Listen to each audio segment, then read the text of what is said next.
Good evening, everyone, and welcome to the Planning and Zoning Commission meeting. Today is May 15th, 2025. Currently, the time is 7:07. I'm going to call the meeting to order and ask everyone to please rise for the Pledge of Allegiance, please.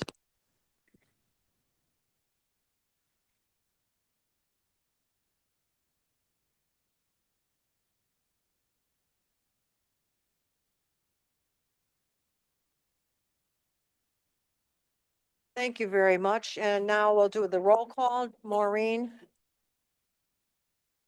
Or do you want me to? Here. June Daly. Here. Andrew Lou Millard. Here. Diane Jorsey. Here. Tim Zigmont. Here. Diane Rogan. Brian, are you on Zoom? And I'll double check that he's not participant in a minute. Okay. Scott Hamill. I see Scott Hamill. Oh, Brian raised his hand, so he's here. Oh, Brian raised his hands He's and, here. yeah, and Scotty is on. I have to add Brian to allow him to speak. Okay. Scott, you should be allowed to speak. You might be muted. Scott, can you unmute yourself for roll call? No, you just muted yourself. Click that again, Scott.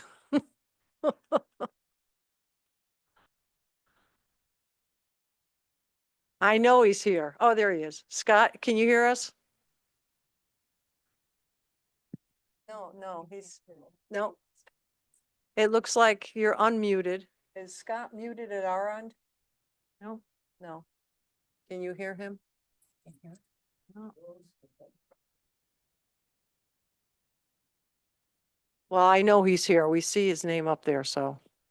Scott, if you get to the point where you can speak, let us just speak and we'll check it in. Yeah, terrific. Okay. Brian's got his hand on. Oh, And that's And your Brian, hand. and That's Brian's in? That's your hand. We'll Here, continue. here. Hello. Oh, Scotty. Yes, ma'am. I'm Okay, here, good. ladies and gentlemen. Excellent. Thank you very, very much. All right, so now you know how that works. Good deal. He had to get one of his kids to fix it. No, You're I abs- think you You're called right, Sig. Don't laugh. a friend. All right, well, thank you for joining us. All righty, and is that the end of the roll call? No, and Whoops. Chairman Veely Oh, yeah, I'm here. Although sometimes I wonder why. and alternate John Dyken, Present. alternate Steve Biella. Here. All right. Do we have a full complement? All right. Without the alternate seated. Okay, terrific. Okay. Moving on, we had a discussion of a possible scheduling of an additional meeting. This is because of our agenda seem to be growing in leaps and bounds, and I think it's unfair as we have a bylaw that has a cutoff of 10:30 unless we have a vote and unanimously extend the meeting. But being that we're going to try to hold to the bylaws because people do work on Friday mornings, and to be fair to the commission and to people in attendance, we are going to add the additional meeting, or I'd like to add the additional meeting to take some burden off of us and to spread it around a little bit.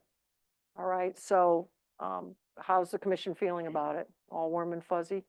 Unfortunately, I cannot make the June 12th meeting. Okay, June 12th is out for you. Anyone else with a conflict? No. Online, Brian, Scott, do you have a conflict if we call for an additional meeting on the 12th of June? Nope. I don't think so. All righty, everyone's good?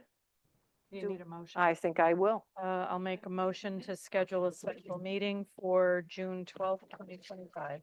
Okay, we, 7 PM. All righty. Do we have a second? Second. Thank you, Ms. Daly. Further discussion? All those in favor? Aye. Those opposed? So moved. All right, Diane, I think you have an announcement. Yes, before we start the meeting, we'd like to announce that the application for Vesta at 143 Percival Drive, or Percival Ave, the senior housing application has requested a postponement, so that item will not be discussed this evening. Okay, terrific. So if you are here for the Percival Avenue project, we will not be hearing any part of it this evening. So you are free to go if you want. Okay, seeing no movement, let's move on to the commission business. We have the site plan amendment application of Michael Rang for the proposed 22-foot by 97-foot addition at 46 Woodlawn property of Kashmir, Persian in the BT1 zone. What do we have on this one, Maureen? So the applicant should be here to present their application. Okay, yes, can you please come to the microphone? Please state your name and address for the record and tell us a little bit about what you're looking to do or planning to do. I'm Michael Rang, professional engineer.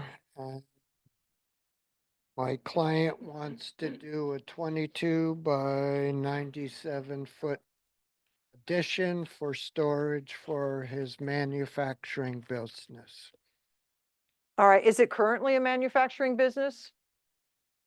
Yes, Okay, and this is on Woodlawn, which is over by the Tasca Ford? yes. Okay, and I think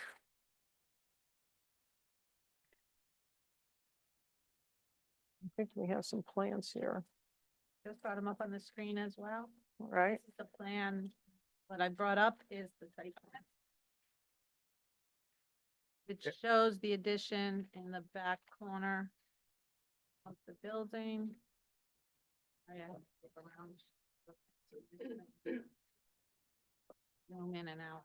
Your package should have the site plan plus construction plans for the I'm new not sure the addition. site plan is in the package you initially received. We discovered today that. it I wasn't just- That so we took it from the zoning board application. And it is on the screen. It's also now in your drop boxes. Whereabouts is this on Woodlawn? What is it next to? TriStar is just to its west. They did it's a manufacturer who did the auto use in part of the building last year or a couple of years ago, Okay, almost to the corner. We can bring that up as well.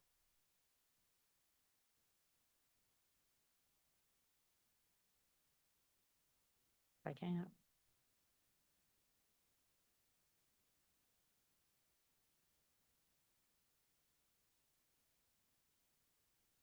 all right, just to keep the conversation going. Currently, you have a manufacturing business there now.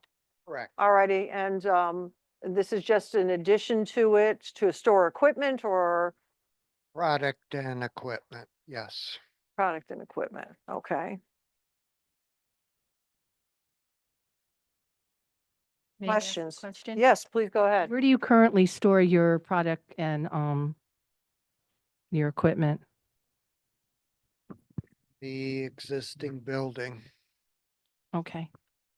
June? What's the space being used for now that you're wanting to build? Is it just an open space? Does it have a roof? No, there's nothing there. Nothing there, okay. There's nothing currently there. Not parking spaces or anything you're taking up then? And the owner can come up if he wants, or Please, if you can help us out a little bit, because we just want to understand exactly what the purpose of the expansion would be and what's going to be utilized for. My name is Robert Rainin. Is that on? You hear me? Yeah, now we can hear it. You almost have to really. My lean name in. is Robert Rainin, and the additional that we want to build will be used for the parts that they manufacture. They have we were here a month ago for the zoning, and we were approved. Uh-huh, But this is approval required for structure, I guess. yeah, So and we explained that current facility it includes storage and production where we have all the equipment, production zone, right, and storage. And, Okay. because company the way they operate, they have to manufacture and store the parts because they don't have a it's not a production. They basically do a lot of R&D parts, and the parts that they do, the contracts that they have are long-term contracts, but uh, it's not a mass production, meaning that when they have order for 100 parts, they really have to manufacture 1,000 parts. Otherwise, they will not be able to sell them and make money. So they have to manufacture more parts that they have for the order and hope that down the road they will sell them. And that's how they operate.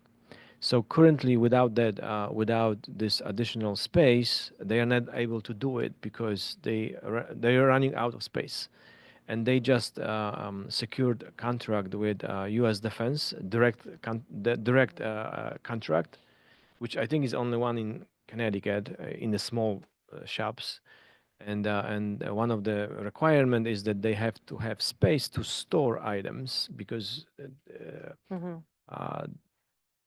client will the client basically is purchasing items but not in mass quantities. They want 10 per week, they want 100 a month, and but it has to be available. So they have to the Graze machine is producing a big lot, big quantity, and then when there is a purchase order, they just sell them. So without that storage, they really they would have to they may lose that contract. So that's why they really need it. So basically, this is an addition on to your current business, and your hours of operation are going to stay the same? Or are you going to go to 24/7 as far as your manufacturing? Right now, the hours will stay the same, but once that contract is fully utilized, they may need to add second shift. From a staff perspective, Maureen, are you seeing any issues with this?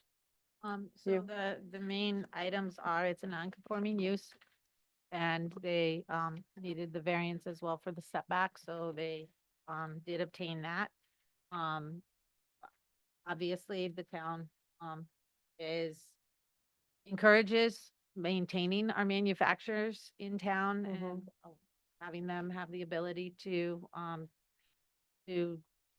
operate efficiently. Mhm. So from the staff standpoint, as long as there's no, additional negative impact to the surrounding area, we don't have any issues with this.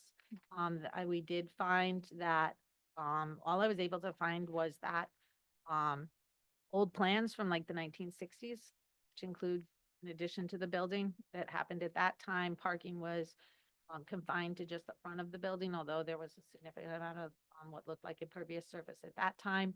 And it's existed with the remaining impervious surface that's there now, and the parking layout they have currently. It wasn't defined parking then, it was just labeled as parking without striping or anything back on plans in those days. So, what I counted out the spaces that they have, and they have adequate spaces for manufacturing use throughout the entire building, even with Right. the addition.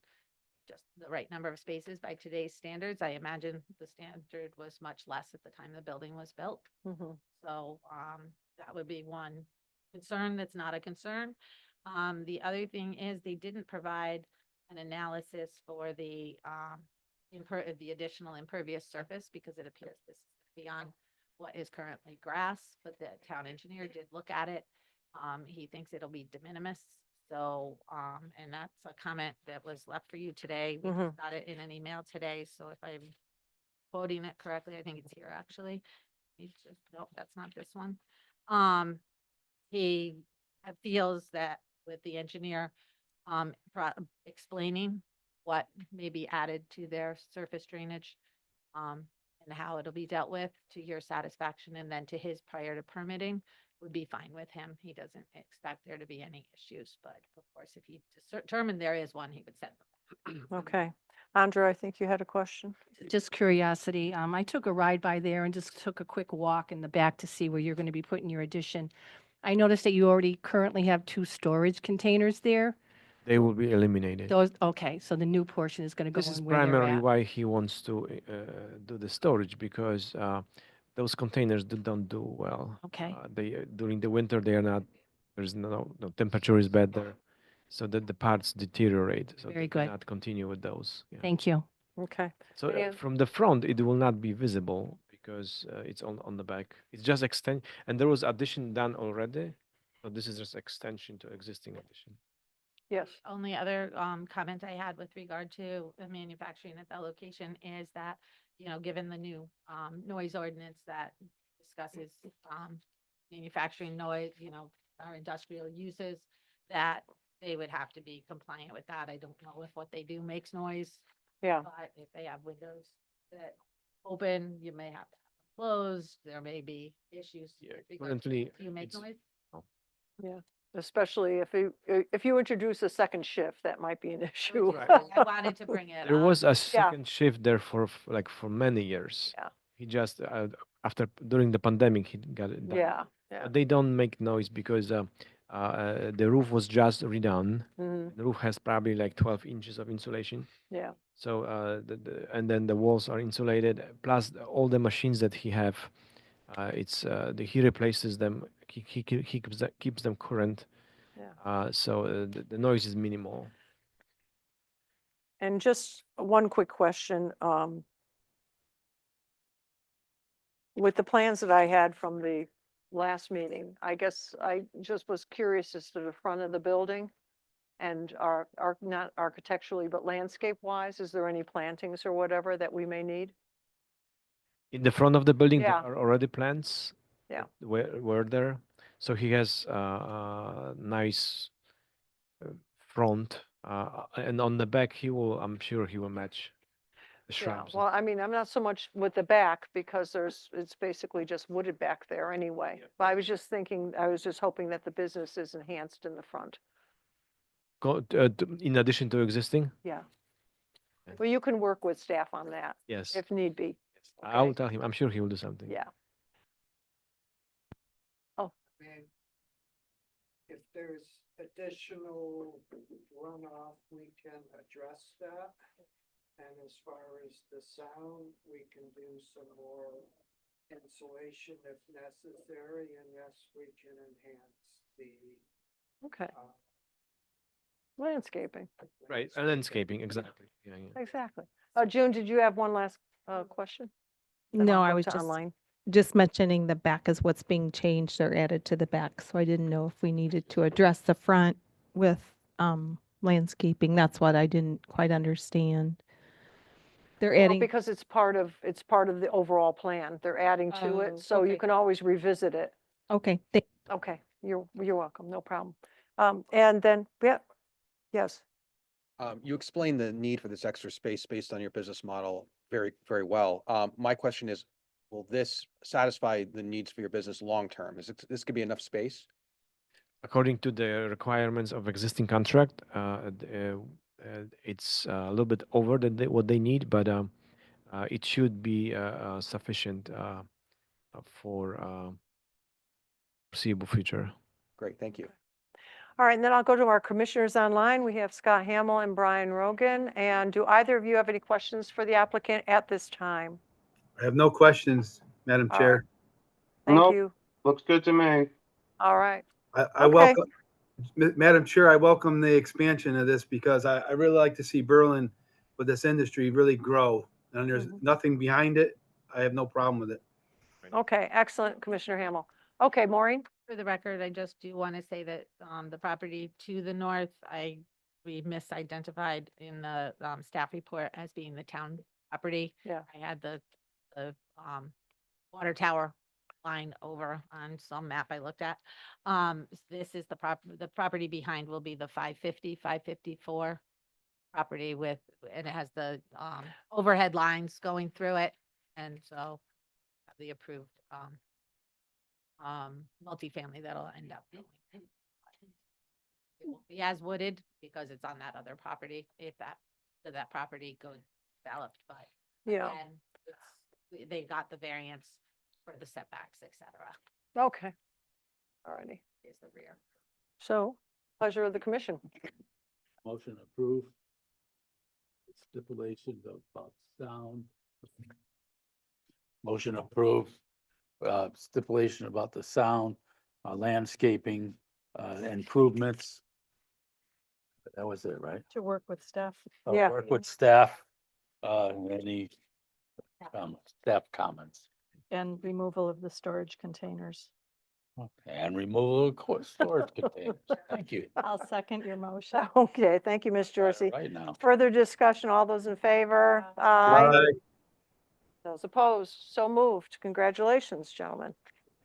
All right, Can I have a question? yeah, Okay, so we will start construction. I mean, we have to obtain the permit. now, tonight? What? What? That's so sudden. Get your building permit. So we'll obtain the building permit. Yeah. You mentioned that we have stipulation for the landscaping and sound. So, how do we work with you guys? You'll be working with Maureen.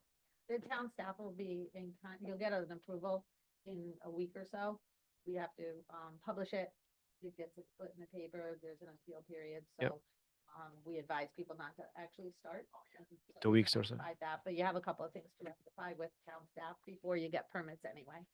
So basically, once Contact the planning and zoning office. and they will once we have the building permit, they will keep going, and you will. Talk to you before you get the building permit. So contact our office. There's no call. Thank you. Okay. Okay. Okay, great. Thank you very much. Okay, and the next up was actually the Vesta Corporation, but that has been postponed. We made an acknowledgement of that earlier. Oh, wait. No. Oh, wait. Okay, I'm sorry. All right, okay, sorry. All right. So into the public hearings for the special permit. Huh, almost went over everything. This is special permit with the site plan application for Sal Morello for the construction of 9 one-story metal Butler-style buildings at 04 Rod Road, property of JSJ Berlin Development LLC in the PI zone. I don't think that we had a call for this, did we? No, because the public. hearing opened is We had already opened it already. Yes, okay. Continued public hearing.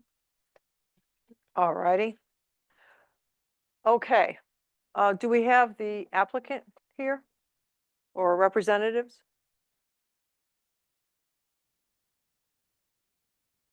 Checked off the wrong one. That's why you have me. I know. Thank goodness. Thank goodness you're here.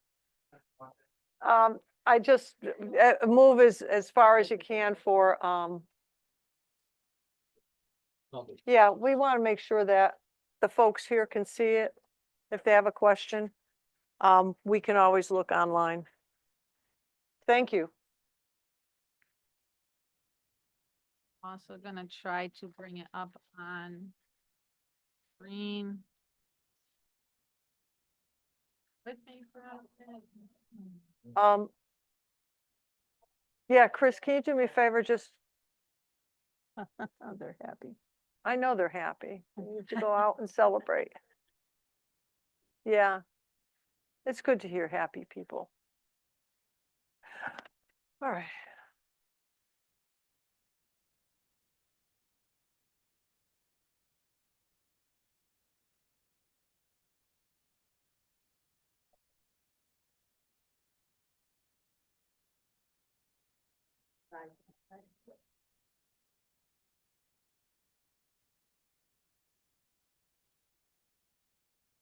Hey, Alexa's stuck at a separate meeting. I'm more practice lately than I do with this. Or you're doing just fine for, pinch hitting. Take your time, Larry. That's spoiled. Yeah, take your time and hurry up.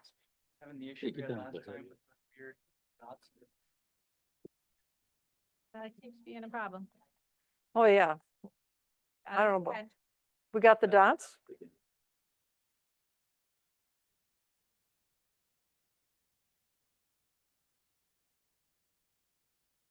We don't know how to get rid of them, right? She brought it up on the Dropbox last time, I think. Oh. What the Dropbox? Doesn't work. Okay, we'll try that.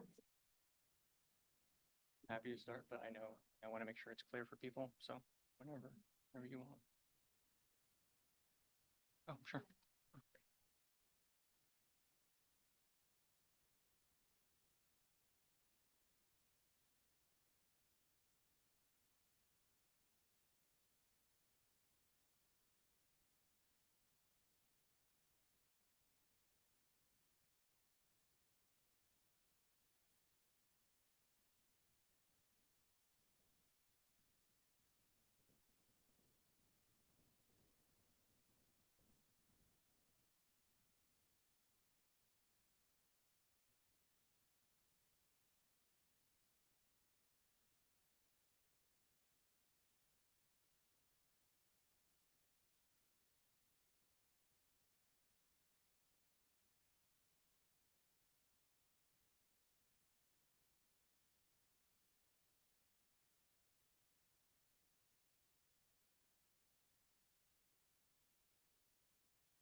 Oh.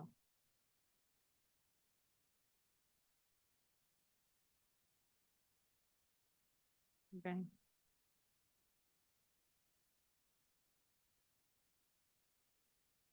All right, that works. That one or this one? The So, survey first? the site layout is fine. We have no revisions to the survey. Wish I could get rid of the thing at the top of the screen, but I can't. I think if you hit the blue X over on the right, This one? we see where it says Ashley shared the file. Oh, Right, and hit the blue X, that should be okay. oh, over here. Yeah. Nope. I want to get rid of all this. Mm. That's what I can't get rid of. Up here. When I did that, it went back to the original Dropbox. If you press this one there, is that full screen? Let's try it. It'll do it here. Oh, I'm gonna have to do it on here.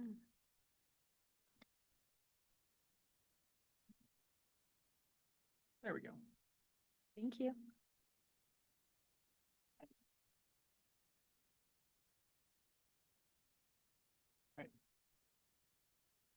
Ready? Yeah. Our staff here, we're good? Okay, all right. Thank you. For the record, Luke Sofair, professional engineer with John Paul Garcia and Associates, 190 Fairwood Road in Bethany. Mhm. Here, back again with 04 Rod Road. To give people a brief summary of the project, it's 8.4 acres in the PI zone located at the corner of Norton Rod and 4 Rod Road. The intent is to develop the property as clean contractor rental base with expected tenants being HVAC, plumbing, electrical, light manufacturing, smaller companies that are looking to move on to a larger space and rent and then bring their business into Berlin or stay. Since the last meeting, we did receive comments from various town commissions and staff. We've responded to those comments and incorporated the comments into a revised set. So to briefly summarize the comments, starting on sheet C101, which is the site layout plan.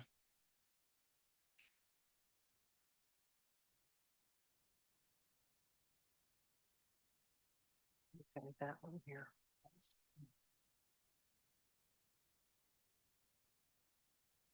Building 3, the size of building 3 has been reduced.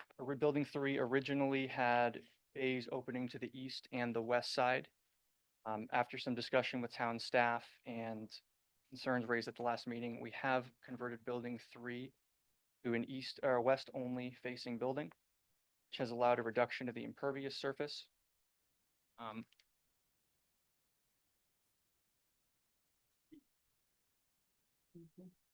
That's okay, take your time.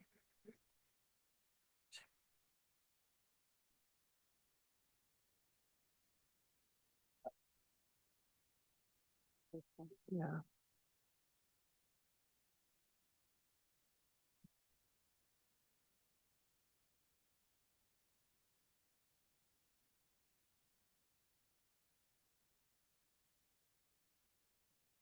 So again, building 3 originally had bays facing both east and west. Building 3 has been converted to a west-only facing building. Building coverage has been reduced to, it's at 21.4%, which is well under the 30% allowable by zone. It's also allowed impervious coverage to be reduced to 47.0%, which again is well under the 60% allowed by zone. There was discussion at the last meeting in regards to the 2 site entrances compared to 1. As part of it, this was a concern raised as well by the town engineer and I believe town staff. So we have asked our traffic consultant to rerun the numbers with 1 site driveway alone exiting onto 4 Rod Road. The numbers concluded that it would basically be the same in either instance. The road layout would be more than sufficient to handle the capacity. Additionally, at the suggestion of the town engineer, we did have the traffic report revised to include an analysis of the added wait times, which showed a maximum additional wait time of 2 seconds on any approaches. So barely perceivable, both with the 1 driveway and the 2 driveway. And we do have the traffic consultant here, who's welcome to answer any questions that the commission may have about the traffic results. Moving to sheet C102. The reduction of size in building 3 and the elimination of the pavement on that size has allowed us to increase the size of the main detention basin rather significantly. Maureen, if you could shift to, no, just want to make sure people are looking at it. C102, just the next sheet.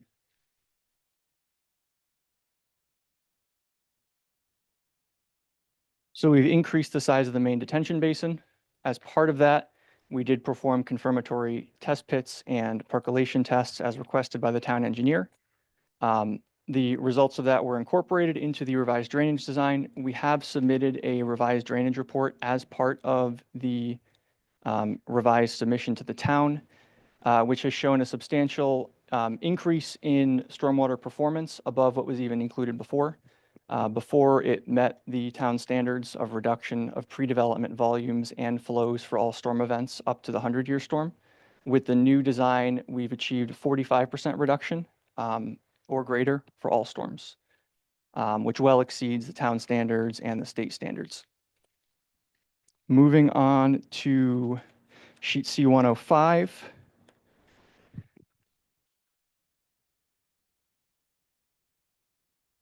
There was discussion regarding the buffering of the historic cemetery, which is in the northwest corner of the property. We have expanded the landscape buffer to include a substantial evergreen buffer along the entire property line there. The Conservation Commission, as well as commissioners on this commission, brought that up, so we have included that.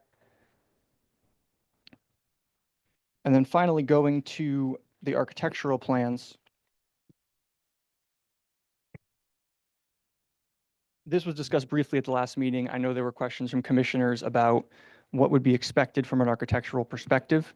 So the intent is to build these in a way that reflects the light industrial nature of the property and its proximity to residential. So the intent is, as shown on the renderings, for a very nice split face block for the bottom 4 to 6 feet, and then a board and batten type siding.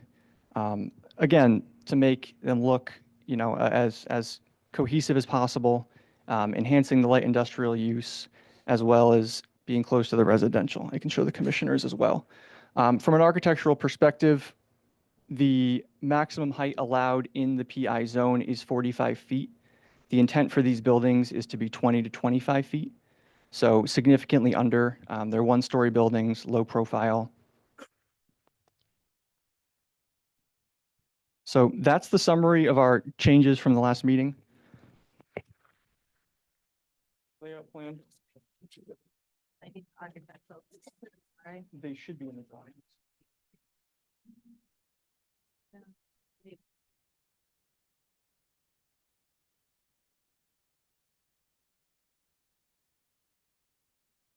Oh, architectural, here we go. Mhm. There we go.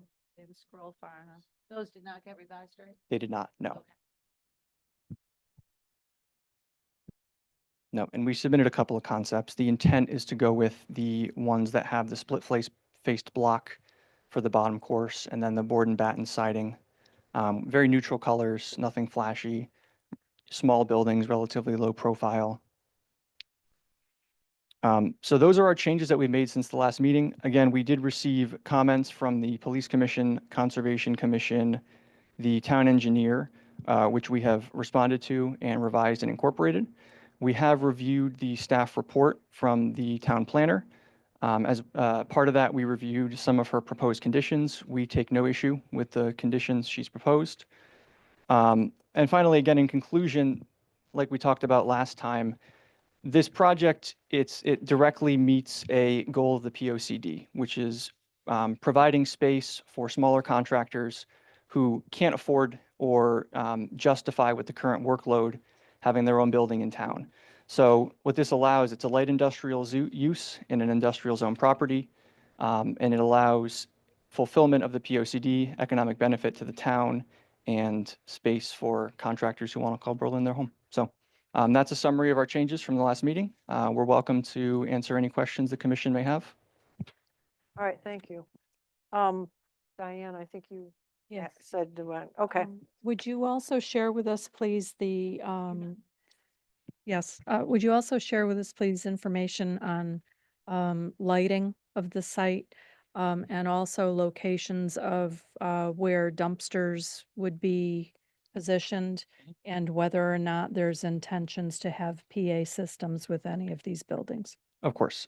So from a PA perspective, no, there would be no intention of PAs. These would be small contractors, couple of employees. All communication would just be with the foreman to the employees at the beginning of the day. The dumpsters have been added. I apologize, I forgot to mention that. To sheet C101, we've included dumpsters at 3 separate locations to service the buildings. So those meet all setback requirements from the zoning regulations for dumpsters. And then finally, lighting. We have not finalized the building plans yet, including lighting and signage. So as part of that, I did notice in the staff report, which we take no issue of, all lighting and signage, as well as individual plans for tenant fit out, would be subject to zoning permit applications at a later date. All right, thank you. You- Anyone else? I brought up that plan. Do you want to point out the dumpster locations? Oh, Right, it's on this it's not plan? on the, Oh, it's not there yet. Okay. All right, we're gonna go to June and then I'll go to Tim. Thank you. A few smaller questions. Mechanicals, they're heated buildings, I'm guessing. Are the mechanicals where to keep buildings warm or cold? yeah, so let me actually, I have this in writing from the applicants. So the intent for the mechanicals is for ceiling hung radiant heaters within the buildings. So nothing exterior from an HVAC perspective. And then water heaters would just be tucked under the cabinet of the bathroom vanities. So all interior mechanicals. And another question I had is during the business hours, can we expect the garage doors to be closed or will they remain open to hear miscellaneous noise of the business? The intent would be for them to remain closed for the vast majority of the day. Again, the expected tenants for this space would be contractors who maybe will have one person at the actual building, but over the course of the day, they would show up at 7 o'clock, 8 o'clock, whenever the contractors would start their day, load up equipment and materials for the day, go out to the site, leaving the garage door closed and locked, and then return at the end of the day. Another question, since we have an audience here, can you point out the driveway as you've put it in there so they can see specifically where that falls possibly in relationship to where they are, the traffic patterns? Of course, yeah. So we do currently show the 2 driveways for the purposes of circulation and life safety. We always like to design around 2 driveways, one off of 4 Rod Road and one off of Norton Road. If it would be the desire of the commission, we would still prefer to install the 2 driveways physically, just again, to provide emergency access, et cetera. The applicant would be open if the intent is to go with the 1 driveway option off of 4 Rod Road. We could install a locked gate off of Norton Road with the fire department, police department, whoever needs it, with a key to that gate. So the driveway is there as an option for life safety kind of things. But then in that instance, all traffic would be directed onto 4 Rod Road.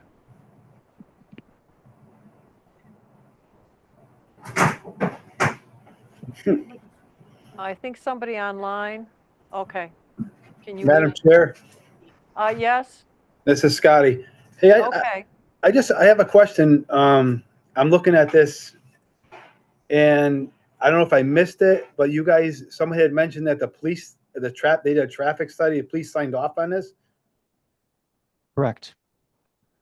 Joni, do you have a copy of that? Or Maureen? Let me look. Definitely have copies because there was Okay. some confusion. They didn't the traffic officer reviewed it with the police chief and then I believe this is the application, the traffic commission didn't initially have the traffic report, but when they reviewed it, they did concur with the traffic officer's comments. So Madam Chair, I do have a question and also a comment. Well, go ahead. I'm gonna let it go. But the question I have is the traffic officer who did this study, I mean, obviously he doesn't, or she doesn't live in Berlin, because when you drive up this road, even right now, it's backed up, beyond backed up, and there's nothing going on in that lot but growing hay right now. I just find it hard to believe And then there was talk of someone saying that they're going to put a light in that intersection because there's going to be so much traffic there. I mean, maybe it's just a hearsay or a rumor, but I just think you're ruining, and they're ruining that whole corner. And I just don't see that traffic study being legit, because with all these people, if they all just say 50% of those people came at 7 o'clock, and there's McGee School, Willard, and the high school, I want to know how you're getting through that. And also, how you going to, this could go to even a Zig, how do you get an emergency vehicle through that if it's all snarled up? I mean, these are things that we as a commission and we as a community, we got to take in consideration that this may look good on paper. I'm absolutely, the way that was presented to us in those diagrams, I mean, they look like storage sheds stuck in the middle of a field. I mean, that's my opinion, and I have a right to it. But the thing is, I don't agree with that traffic study, and I'm sorry, but there is no way. I drive that road every single day, 3 times a day, and it's usually in the morning, and I'm sitting in traffic for a long period of time. This is not a good idea for the entrances. I mean, maybe you can ask that business on the left if you can use their entrance. I mean, I just don't see all that traffic pouring out into those roads. I'm sorry, I don't see it. And the other question was brought up was about tractor trailers. I think June or someone brought up how are these people, if they have a delivery, and don't tell me, because I'm not a dumb person, don't tell me that a person in those sheds is not getting a delivery by an 18-wheeler or a big box truck, because that's impossible to run a business and have no deliveries. I don't care. I just know what's going to happen, and I'm just voicing my opinion because I drive by that and I think of the cemetery so close to that, and I think of the traffic. The traffic is a major issue, Madam Chair, and I would love to sit down with the person who did that study, because obviously they don't live here. Yeah. Okay. Thank you, Mr. Hamel, for your comments. And they are noted. I'm going to go now to Mr. Zigmont, and then to be fair, I'm going to go to the public. Okay. So, get ready. I definitely would like to see that Norton Road entrance and exit closed. It could be closed to the fire with a gate like fire department. Yeah. Son. Gate like fire department like there, like we have in many projects. And that the entrance on Four Rod Road should be widened a little bit.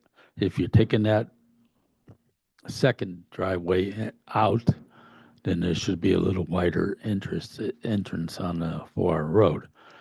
The other thing that I brought up, we are less than a quarter mile away from schools. Probably from the property line, 1,000 feet at the most. This project does demand by our regulations, sidewalks all the way around. It has been not proposed. I posed in here. It has not been addressed in your wording here. So sidewalks need to be put in. I've read the public engineering comments. There is comments that have not been addressed. Like structure inside the wetlands and stuff like that. And other concerns. The other thing is you said building number 3 was only a east entrance now, or west entrance? A west entrance now. Okay, so it was a double building there before? Okay, so number of units been reduced by 6 units? Huh? There's originally 5 units facing both directions. Sorry. The building 3 was originally 10 units total, with 5 facing each direction. We've changed it to 6 units only facing west. So a reduction of 4 units and reduction of about 6,000 square feet of building coverage. Okay. My other concern is number of structures here. I made a suggestion in the last meeting that we combine a couple of these units to be similar to the center unit with 12 units in it, probably 10, maybe the top two here. If they go back to back there, it'll give you more land. It'd be more land away from the cemetery structure. And putting those two units together gives you one less structure. The trees that you put for the cemetery are only on the eastern side of the cemetery, and they're not out to the road edge or now to the sidewalk edge. And the back part of the cemetery should have that double row of arborvitaes too. So you need to push those two buildings together to get the room for those double arborvitaes across the backside. Then all the way around the cemetery will be protected with double arborvitaes.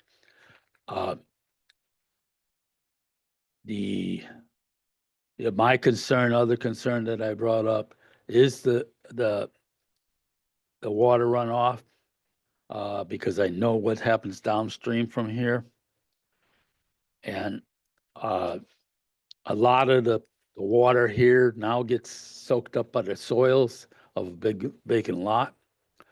Now they're going to be put into a detention pond.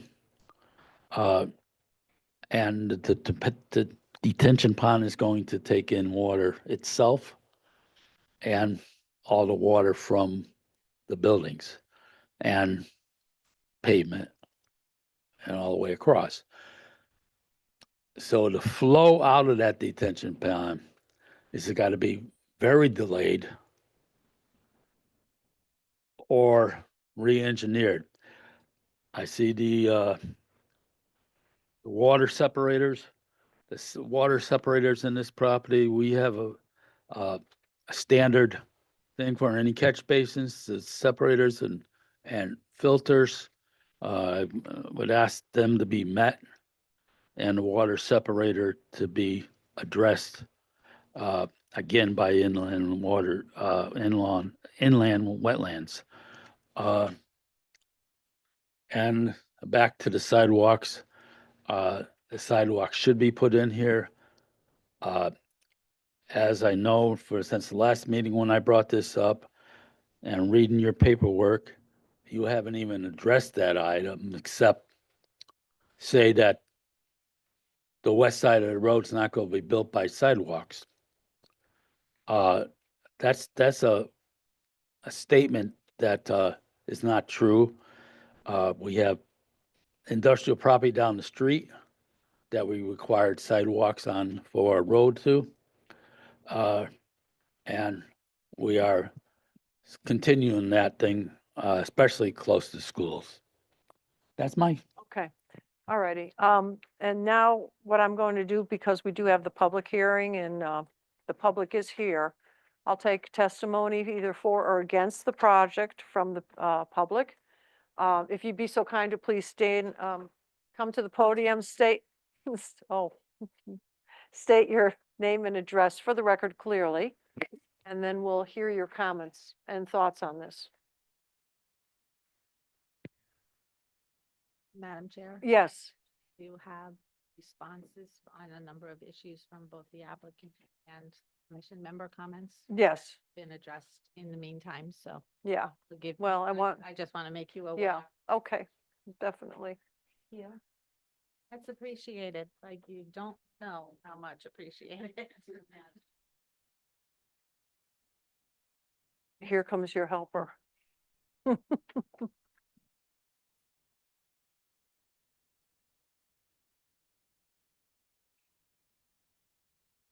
Hi, my name is Rhonda Romas, and I'm at 671 Four Rod Road, which puts me right directly across the street from this proposed plan. And for the record, not opposed to a commercial building or two or even three constructed on that lot. However, I'm definitely opposed to this plan. There are other brick and mortar buildings that are commercial on that side of Four Rod Road, who are good neighbors to us. They operate under normal business hours, and their buildings are set back from the road, and they have large-scale landscaping, which makes them so quiet and hidden, we hardly even know they're there. I have so many concerns about this plan, and the first is the noise levels. It's really not clear if these 8 buildings are going to be used for storage only as it was initially said, or there's this light manufacturing is going to happen on site. And I imagine with manufacturing, there will be machinery sounds, loud banging on those metal walls, and those 58 or now 54 garage doors. I mean, I don't even know if it's possible to install maybe some sort of sound blankets like they're talking about with the bright feeds. But it just sounds like it's going to be very loud over there. And that's a lot of activity in our neighborhood. It's a very quiet neighborhood. And additionally, we already have huge traffic problems. And I really believe that that traffic study was flawed. And I'm going to say that right out. I really know for a fact I had to change my work hours because I couldn't get out my driveway. And a lot of our neighbors can't get out of their driveways. And we have water problems as well. And this proposal only adds to all those issues. But my other concern is pollution. This plan introduces all kinds of additional pollution into our neighborhoods: air, water, ground, lighting, and again, sound. But the problem that most concerns me is what I don't hear about oversight. On this kind of business that operates around the clock, 24/7, 365, I haven't heard of any on-site administration or security. I haven't heard of any of that. And that worries me because I'm across the street from it. So what I'm asking is, can't this plan be better adapted to blend into and be compatible with our residential neighborhood, like our other industrial, commercial neighbors are right now? They are there, and you hardly know they're there. And that's all I'm asking. Okay. Thank you very much for your comments. Anyone else that likes to address the commission? I would like to address the commission. No. Good evening. Evening. Sure. Yeah. Thank you for the opportunity to speak today. My name is Garrett Bremer. I live at 771 Norton Road. It took me 3 minutes and 28 seconds to back out of my driveway this morning. May not seem like a whole lot of time, but when you're Yes. trying to get to work in the morning, it feels like forever. I recognize the importance of responsible growth. The way this particular project has been proposed so far raises some serious concerns, some that have already been said. The fact that these buildings are going to be put so close to single-family homes really alters the character of our neighborhood. The commercial appearance of these structures is incompatible with the aesthetics of our area. It'll create a harsh contrast. And there's really been little information that we've been able to get so far as the public. We don't know where the tree lines are going to be. We don't know what kind of blinds you guys are planning on putting up, so that we don't have to stare at these 9 hideous metal buildings out of our front doors, out of our front windows every day. And not only that, but there's also, you know, the encroachment of the commercial development into this area has, you know, no mitigation, and it can lead to a significant drop in our property values. Thus, you know, that's can't be good for the town long term. Yeah. So I think there might be a little bit of, there might need to be some looking into as far as what there's going to do to our property values in the area. Okay. A simple and practical step could be planting a dense line of trees. Landscaping, obviously, is only our friend in this scenario. May not be able to fit 9 buildings. You increase the amount of blinds you put up, but it makes a heck of a difference. I know, I work in construction management, worked on developments just like this. There's a difference when you go to towns like, and you do work in towns like Farmington, Avon, Glastonbury, versus towns like East Hartford, Manchester. They don't allow that to happen in commercial and residential areas that abut each other. They force companies of all sizes to build a blind that the neighboring people that live in the areas don't lose their home equity. Mhm. 'Cause that's what we're facing right now. We're looking at tens of thousands of dollars lost home equity. Mhm.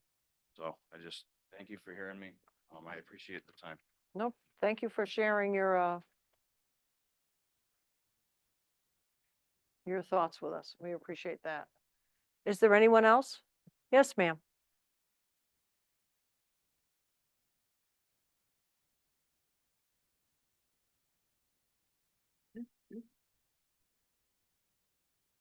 Hi, my name is Jill Amenta. I live at 822 Norton Road.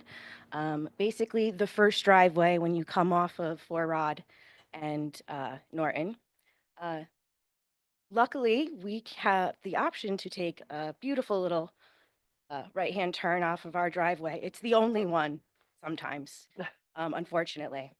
I have a 15-year-old daughter who is required by the town to walk to school. It is a 2-mile walk for her. I think it's 1.8 technically. I've walked it with her. It is busy. There is no crosswalk there, so she is jaywalking every morning and every afternoon. She has to cross multiple streets to get to school, this one being the first. If there's a light there, that's going to be even more difficult for my child. I'm very concerned that big trucks are going to be flying off that four-way intersection. Will already fly. It's not really a stop sign. It's more of a hesitation sign. Yeah. And that's really scary because I have one daughter and she's my whole world. So the idea of a lot of trucks coming through and potentially having the traffic study saying 180 more trips, which I think is ridiculous. It's definitely going to be a lot more, is 180 more chances for her to get hit. So I'd like everyone to really consider the children who are walking to school every day, not just the high schoolers, but there are also those elementary school kids and the middle school is right there too. She's been walking there for 3 years. We love this town. I've moved my whole family here. We love it here. And I want to stay. And I really want to feel safe and I want my daughter to feel safe. I want her to stay and grow up in this town and live in this town too. So, Okay. yeah, thank you for hearing me out. All right, Appreciate it. no problem. Thank you for sharing your thoughts. Anyone else who wishes to address the commission? Yes, come on up. Yep, she's just signing. No, it's for the secretary, so she gets the spelling of the names right.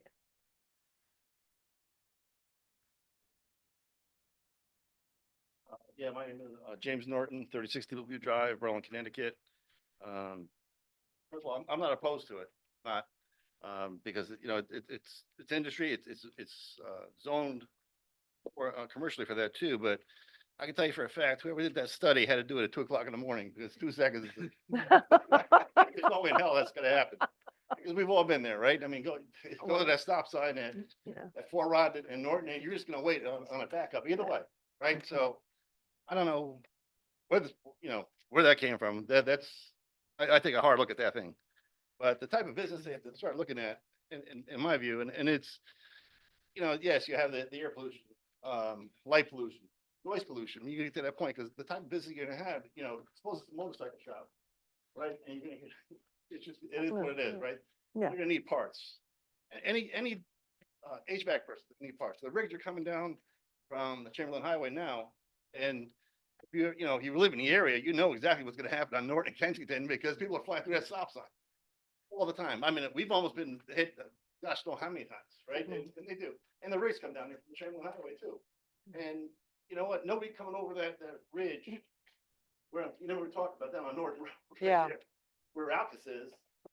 I'm surprised nobody's been in Freddie's yard yet. I really am to this day, because people are flying through that stop sign. The rigs come down all the time. So yes, there, listen, it's zoned for that type of business. It is. Be careful what you ask for, because what's going to happen, and there'll be rigs coming back and forth here day in and day out to load the contractors up at 7 o'clock in the morning. No one can get out. I mean, it's to me, it's nuts. It's something to think. These are things that we have to start thinking about as long term. Here. So can we think about the type of business that's going to go in there, right? And then long term, what are you looking at? What are you trying to achieve here? Getting the business in town, the type of business that you really want. What type of manufacturing you want? You really have to get the runoff that you're going to talk about as far as the rain goes, and where is this stuff going? Because there's wetlands across the street on there's that 4 rod on the other side. There's only the wetlands on the other side of the street. So where is this all going to go? And and the sidewalks on top of that, where are you going to put the sidewalks? There's already sidewalks going up one side. You have to put sidewalks on the other side. Has anybody ever walked this area? And I'm gonna ask the architects, have you really walked this area? Have you bothered to talk to the people in the area? If you haven't, then please do, and get a real feel for what's going on there, what you want to put in there. Again, I'm not opposed to it. I'm not, but you know what? Listen, make it blended. Do it right. Do it once, and don't have an eyesore. That's all I'm gonna say. Okay. Right. Thank you very much for your comment. Anyone else? Yes, ma'am.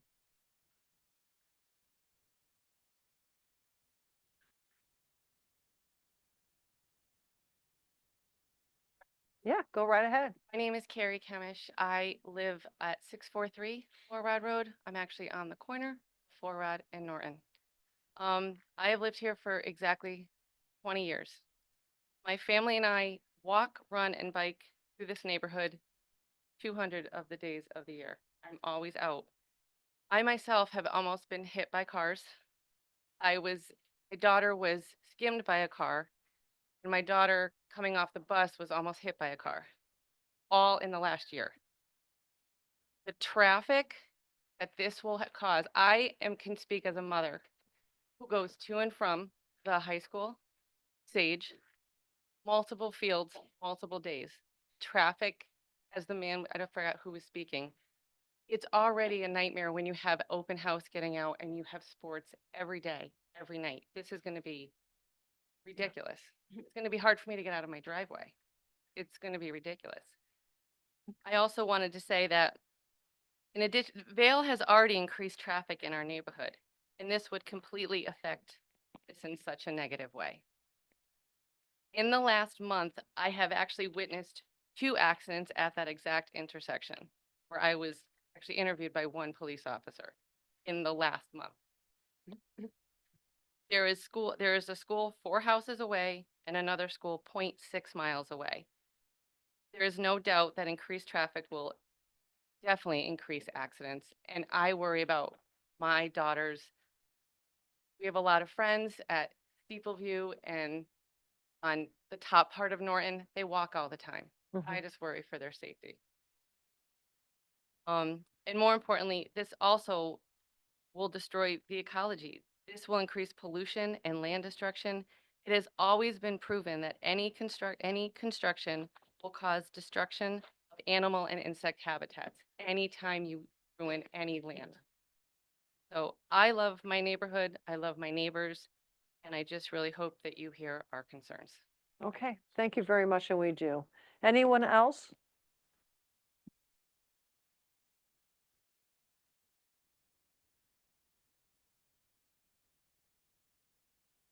Hi, Claudia Fiducia, 644 Four Rod Road. I'm on the corner of Four Rod and Norton. And like some people, I am opposed to this. I am opposed to the 9 buildings. I think it's way too many. Traffic has been talked about, so you all know how we feel. I think you have to look at the integrity of our neighborhood and the integrity of Berlin. And this is not a project that I think fits in this neighborhood. Talk about tractor trailers. We have businesses up the street we have tractor trailers going, trucks going by at 2 a.m. from Tray B.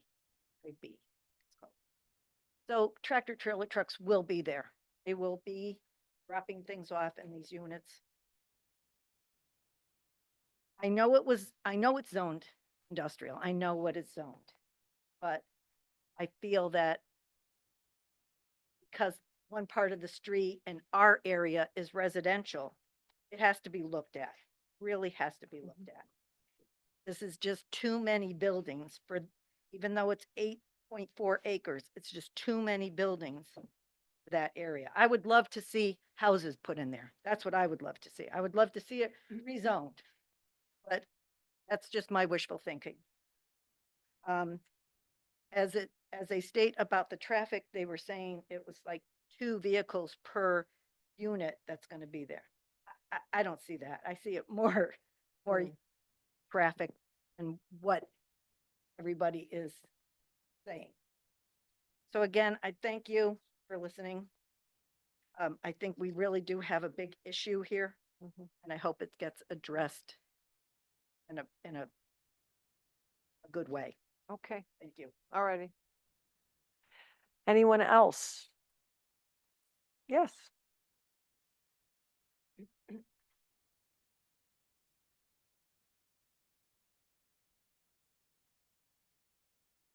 My name is Mary Catherine LaRose. I live at 26 Woodruff Lane in Kensington, not adjacent to Norton Road or Four Rod Road. I'm also on the Conservation Commission, so I saw these plans a prior meeting, a couple meetings ago, and the concerns were expressed by Conservation, and I understand that the company has done some things in terms of addressing the concerns. One thing that hasn't been talked about tonight is the inordinate amount of parking spaces in this plan. If indeed, as you're saying, there's probably going to be 1 or 2 people in each unit, and then somebody coming in and either getting materials or bringing materials, what are all those parking spaces for? That's all impervious. You're looking now at 8 acres of green, and then there's not going to be any green in there. You're going to have green maybe around the edges and some trees, but it's going to be 9. And I had to look up what Butler style buildings were. It you can correct me if I'm wrong, but they're prefabs or and one of the positives of a Butler style building is that they're easy to be added to. So, so what if a building all of a sudden isn't big enough and then they want to come back and build more on that space? It's just going to be building after building after building, parking, driveways. I mean, Farmington Avenue has become such a nightmare that when I want to go to Stop and Shop now, I take the nice scenic road from Cole Lane down a Norton Road, and I don't speed, and I stop at the stop sign. And I go up and I go down, and then I go to Lower Lane and I go to Stop and Shop or wherever I'm going, because Farmington Avenue is such a nightmare. Now you're talking about making this area an area that you're already saying at certain times of day are terrible in terms of traffic, and you're making it a nightmare that you can't fix. You can't. Once it's done, it can't be fixed. So I'm not personally involved in this in terms of, I don't have a driveway across the street that I have to wait 3.5 minutes to get out of or anything, but I feel for the people that are, this is the residential area buffers. This is the last really industrial lot there is. And then everything else is residential. And it just seems this is so extreme for that 1 8-acre lot. And I'm sorry, but I just feel for the people that are in that area, for the town in general. I just think it's a really bad plan for that location. Welcome it maybe somewhere else. Thank you so much. Thank you. Anyone else? Yes, sir.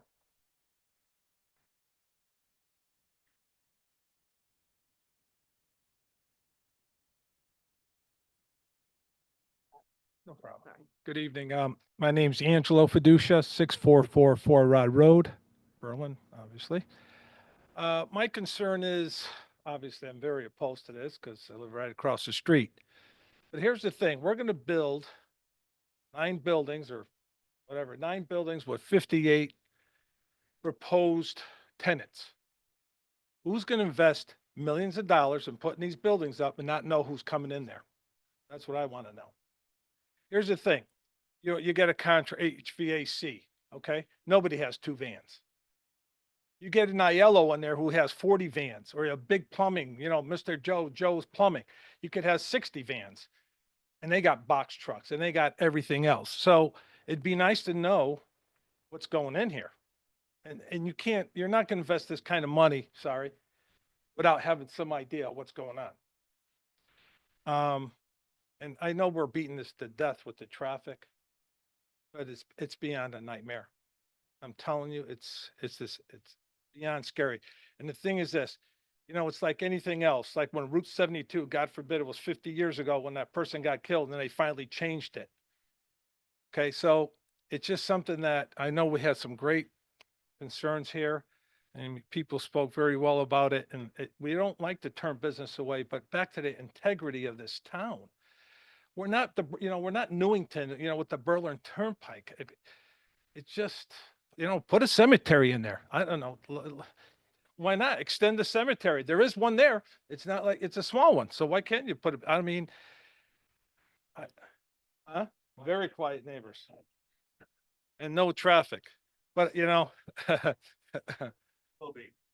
that's okay. My son-in-law owns a funeral home. That's good. We'll give him some business. But again, I hope you hear our concerns. I know you have a tough job. You're here to look out for our town, but it gets to a point. How much do we really need? Our taxes are going to go up anyway. Are they going to get big tax breaks because they're here? So, how does that work? How does that work? If you're going to give them tax abatement for all he's doing, it's not doing us no good to the town. Now we got to get a bigger police department. Oh, how's our volunteer fire department? We can't get people as it is. I know of numerous volunteer firemen, what's going to happen there? So, thank you. Anyone else?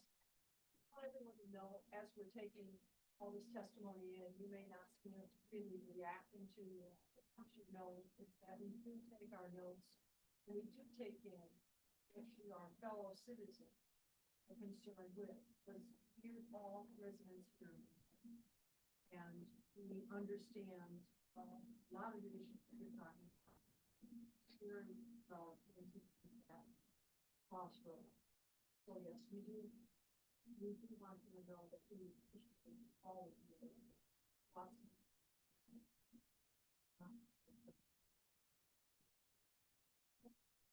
Yes, Chris Edge, 240 Kensington Road. Mary, to answer your question, I believe the parking spaces are based upon the zoning regulations for the square footage. I don't think they randomly just pick spots. Planner can verify that, but I think that's what it is. Just the amount of parking, just tells me how much business is. Okay, make sure the conversation goes through the chair, please. I Thank you. apologize. So the intent was a couple things. One, this was on the market for a number of years. This is the type of project that actually makes it marketable and viable to do something. 8 acres is too big, for small company, too small for a really big company, which I think would be scary because it could be a really big building. Types of companies that come in, I'd like to see is Berlin families that are outside of town. The little construction company in Plainville, HVAC company in Meriden, other companies in other towns that aren't, there's no place to put them now. This is really going to be mainly smaller companies from what I've been talking to, because people do want to come to town and they haven't put up a 40 or 50,000 square foot building. And I think, as much as I understand the Aiello piece of it, one of the nice things about this is if it is all clean contractors, it's all careers. It is people who are going to spend money in town, and commercial trucks are taxable as well.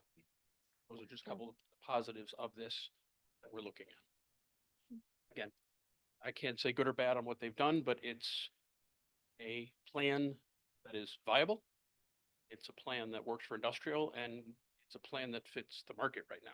This is really what the need is. It's small spaces for these type of companies. Just a clarification. Thank you. Anyone else who'd like to? Yes, sir. Well, we have two. So who hasn't spoken yet? Let me go with the first time through before. My name is Mark Duclos. I'm not from town. I'm from Bloomfield, Connecticut. Oh, no. So we have similar meetings. My capacity, I'm a president of Century Commercial. We're a commercial real estate services company in Hartford, Connecticut. And we're known as an industrial real estate firm. So we specialize in real estate. We've done anywhere from companies that are attracted to this space all the way up to representing Amazon and for their facilities in town, in the state, I'm sorry. So we've been through a handful of these meetings, and Chris already spoke to the market. I guess my question would be, if not this, then what? This is an industrial site, and it should be used for industrial. I'm a huge advocate that you cannot take industrial sites off the docket, off the town dockets. The reality is that industrial sites are being squeezed all over the state of Connecticut right now. And for a lot of the same things, I think there were some great comments, and I think there were some really eloquent comments that were taken here. But the reality is that this is an industrial zone site. I'll bring up just a couple of things. Funny, we had a very similar situation. We represented Aldi in a warehouse in South Windsor. Same thing. And the town chose to go the big box, right, versus this type of development. So you got a couple ways you can go here. The parking, first, the trucks. This is not built for big trucks. It's just not. And I could tell you point blank, if we're thinking there's big trucks coming through this property, then don't build it, because it's not going to happen. These are all overhead doors or drive-in doors. Somebody mentioned box trucks. Absolutely. Well, you got a box truck that will come through here? No question. Mostly step vans, and smaller trucks. The idea of parking, Chris addressed it. Somebody's not going to come in here and take 60 parking spaces. It's just not built for that. Right? We wouldn't let that happen. I think, well, I shouldn't say we, but I know you can laugh, because that would choke the entire project. That's not what this project. Number one, they wouldn't pay for the cost of those units, because they would have to aggregate the units in order to make it work. And they would never pay the pricing that's being asked for in these, right? Because these are built for small individual units, small contractors, as we already know. So if somebody came in and they wanted to buy 40 units, I guess you probably could put 40 trucks in here, but trucks or cars, but that's not what it's for. That's not what this is for. And they would, trust me, I've been doing this for 38 years, industrial real estate for 38 years. That's not going to happen. So I guess I would just leave it at that. This is what as Chris said, this is what the market is. We just did a big XPO lease down in North Haven, 700,000 square feet. Those deals aren't happening too much right now. Big boxes are not being built. You want to see big trucks? Put a 100,000 square foot facility on here, which is what this can actually accommodate. If you put 100,000 square feet, then you should worry about the big trucks, because those are going to be docks, and those are going to be trucks pulling into those docks, and they're going to be pulling out. That's not going to happen here. And this is definitely the market. And I have a big passion for small business. Small business right now is being choked off. They don't have a place to go. There's just no market. There's nothing out there for them. And this would provide them that opportunity. So thank you. You bet.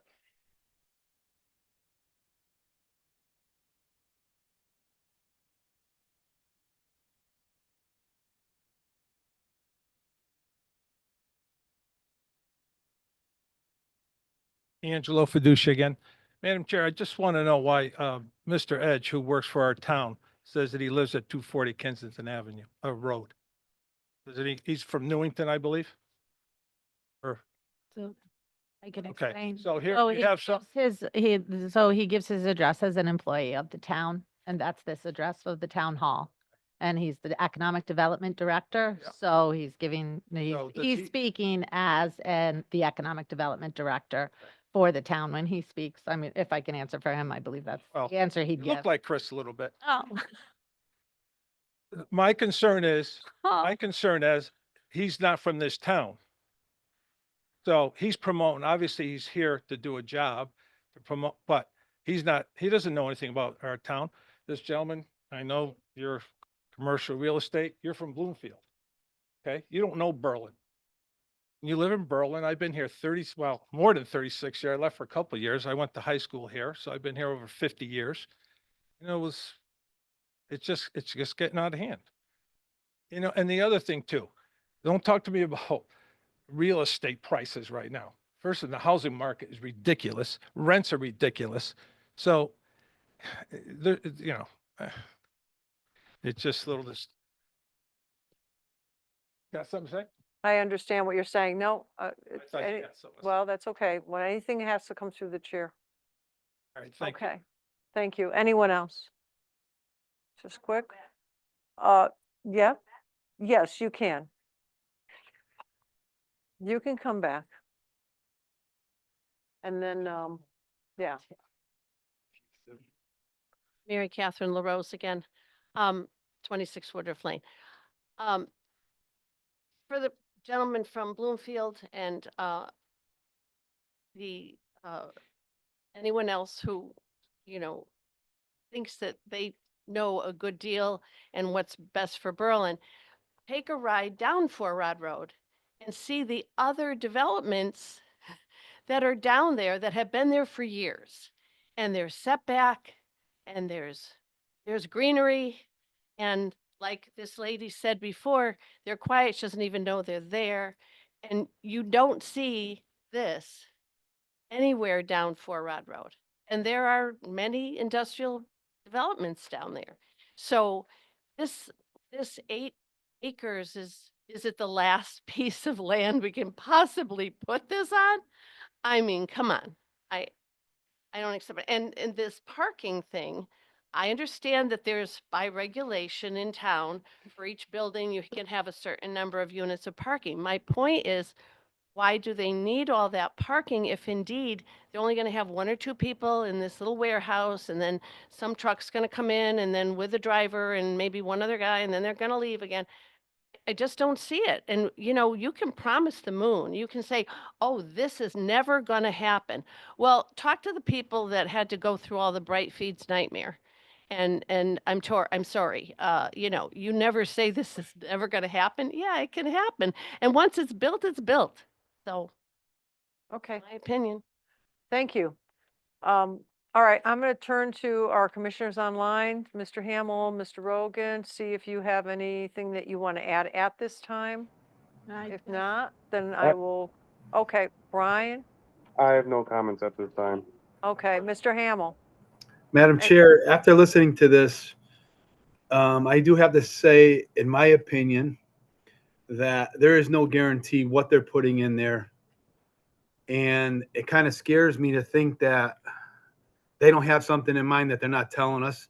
And I also feel that the way the presentation has a lot of open issues that need to be addressed. And as far as the sketch or drawing or architects, whatever, the proposed buildings, I'm going to be honest with you. I don't think it fits. And I understand that it is illegal. It is, in compliance and so on and so forth. But I just don't feel, as a resident, as a commissioner, that what they're proposing is a great idea for that piece of land. I'm sorry. I'm all for little businesses, but as someone said, the person from Bloomfield, he doesn't live in Berlin. He doesn't know what it's like to drive down that road. And I'm sorry to say it like that, Madam Chair, but the reality is, unless you live in Berlin, you have a different view. It's a business. It's all about business for these guys. And I'm going to be honest with you. It's something I'm not looking forward to. And, I think we have a lot of issues, with the architect and so on and so forth to, address before we even move on this. Okay. All right. All right, Maureen. So we are now in webinar format, which is a little different than we had been at our previous meetings. So we do have a number of attendees at the meeting, and they aren't allowed to talk unless they asked to talk. So I just wanted to give a little direction in case anyone that's Okay. online doesn't understand how to have permission. So, as I understand it, they can either raise their hand and I should be able to see it, or they should, put something in the chat that says they'd like to speak and I'll allow permission, subject to the chair calling on them. Okay, all right, terrific, All right. thank you. Tim, real quick? Yes, I just realized a couple things. I noticed the street trees here. I went through the landscaping a little bit. Street trees only go half the property on Norton Road and half the property on Four Rod. They need to be extended the whole property line uh, to block this development a little bit. The other thing is that, yes, I see 54 units right now in the drawing. But I don't believe by the commercial development that someone comes in and wants to use 3 units or 4 units, that they're not going to put the walls up in between there, and it's going to be one big unit for a size of 4 units or 3 units. That's market's going to demand that one way or the other. They want to pay for 4 units, but the walls in between. I'm sure the developers will say, okay, you're paying the same thing for that square footage. It's all market driven, like the man that came in here. It's market driven. I do not believe traffic studies. I've been fooled so many times. On Flora Road, the new sports center down there, traffic study that was given here was agreed upon. Well, what the traffic produced now, I do not believe upon. So traffic studies are a dime a dozen, I'll tell you the truth. I don't believe them, especially with the traffics on these 2 roads and this intersection. That's it. Thank you, thank you. I know there's a lot of concerns that have been drawn to this commission's attention. And it's not something that we're going to be able to decide this evening, that's for sure. Any last minute? Yes. Just a real quick question, and it was probably mentioned in the original presentation. What are the hours of the considered morning peak and afternoon peak?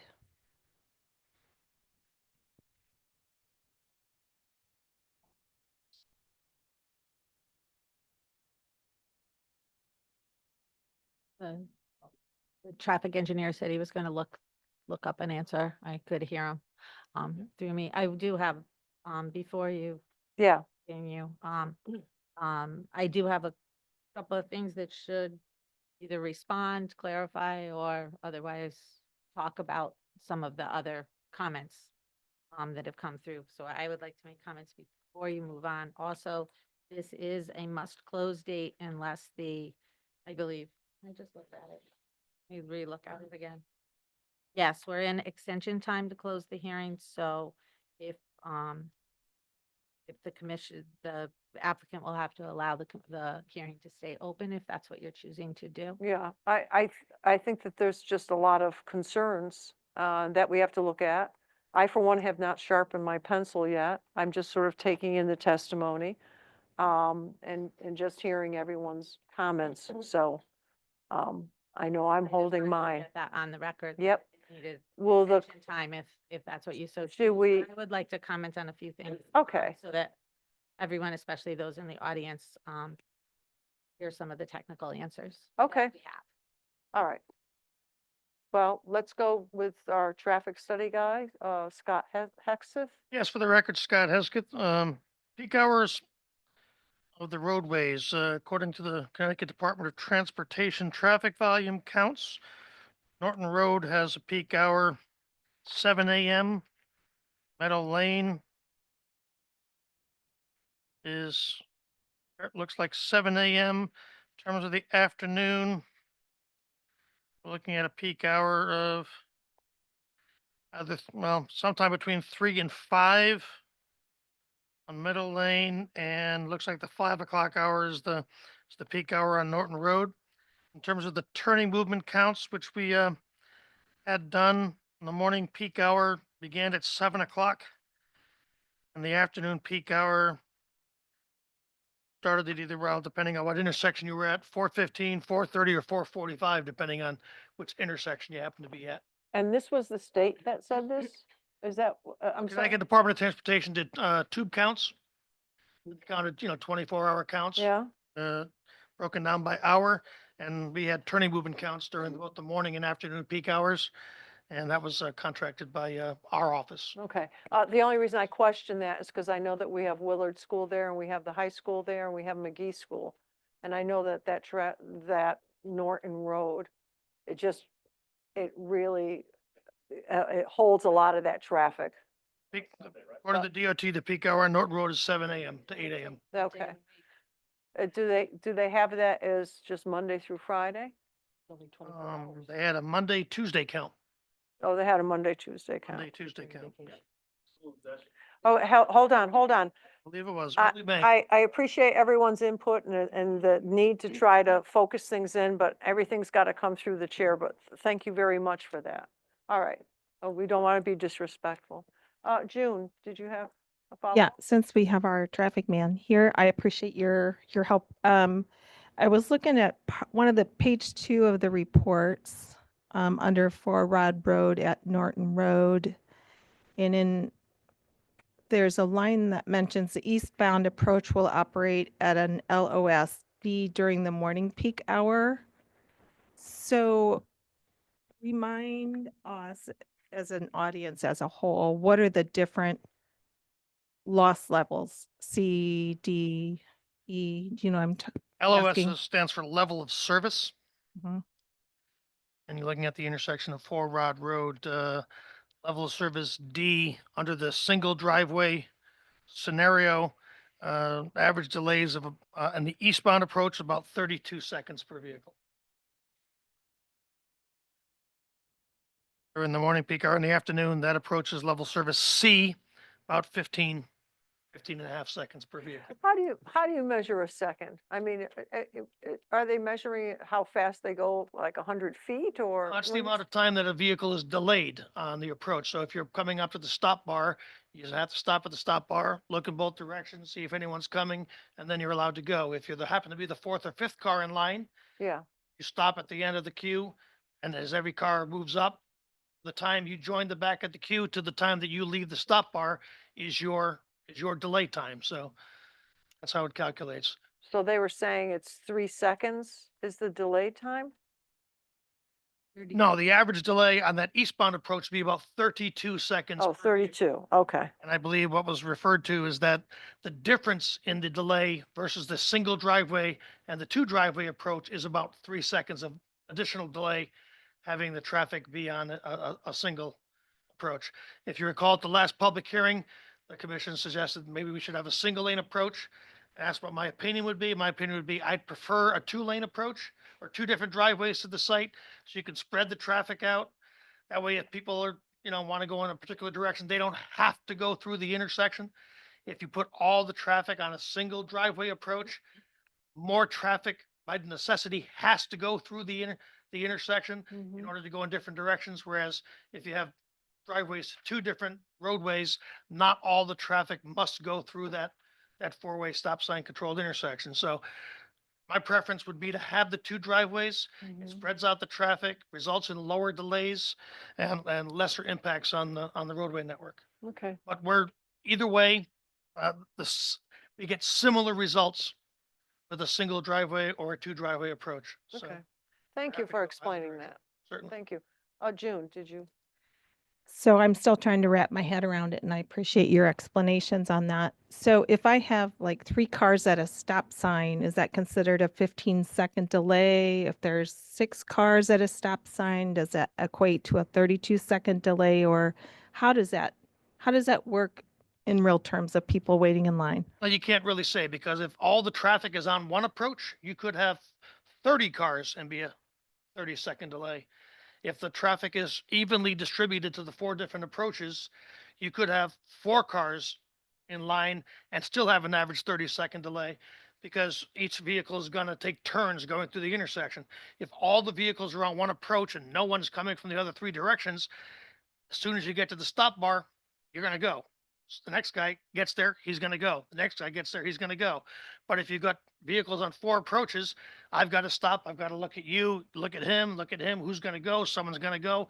There's a little added delay built in on a 4-way approach than would be a single lane approach. So I can't tell you that 30 seconds is 6 cars or 5 cars, or I can't tell you that.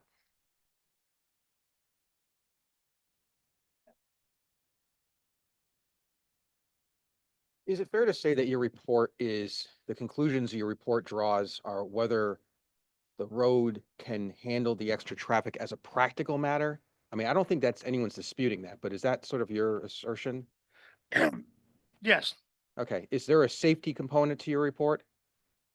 In other words, to pedestrians, to residents, that kind of thing, anticipating there's going to be foot traffic, whether it's legal or not. I mean, people might be crossing roads in ways they shouldn't be, but in any event, anticipating that. Well, anytime you add a development to any roadway anywhere, you're going to have additional traffic volumes. That's certainly true. So there's going to be more traffic going to and from the neighborhood or to this site because of the fact that you have additional development there. What we tend to do is we look at the capacity of the roadway network during those peak hours to determine whether or not the roadway can accommodate that volume of traffic. And based on the analysis in the report, yes, the roadways have sufficient capacity to accommodate these things. Is there going to be more delay? Yes. There's more traffic, there will be more delay. Is there more potential for conflicts with pedestrians? If you have more traffic, you have more potential for conflicts with pedestrians. We didn't identify any particular needs for improvements based on the additional traffic associated with this particular development. Okay, thank you. June? Continuing with traffic patterns and so forth. So as it's calculated, we're calculated by the bumps in the road as they hit it and measure it. And then we add in the anticipated vehicles that would be added for this expansion or industrial thing. Is that right? So we take what's actually there plus what we anticipate the additional cars to be?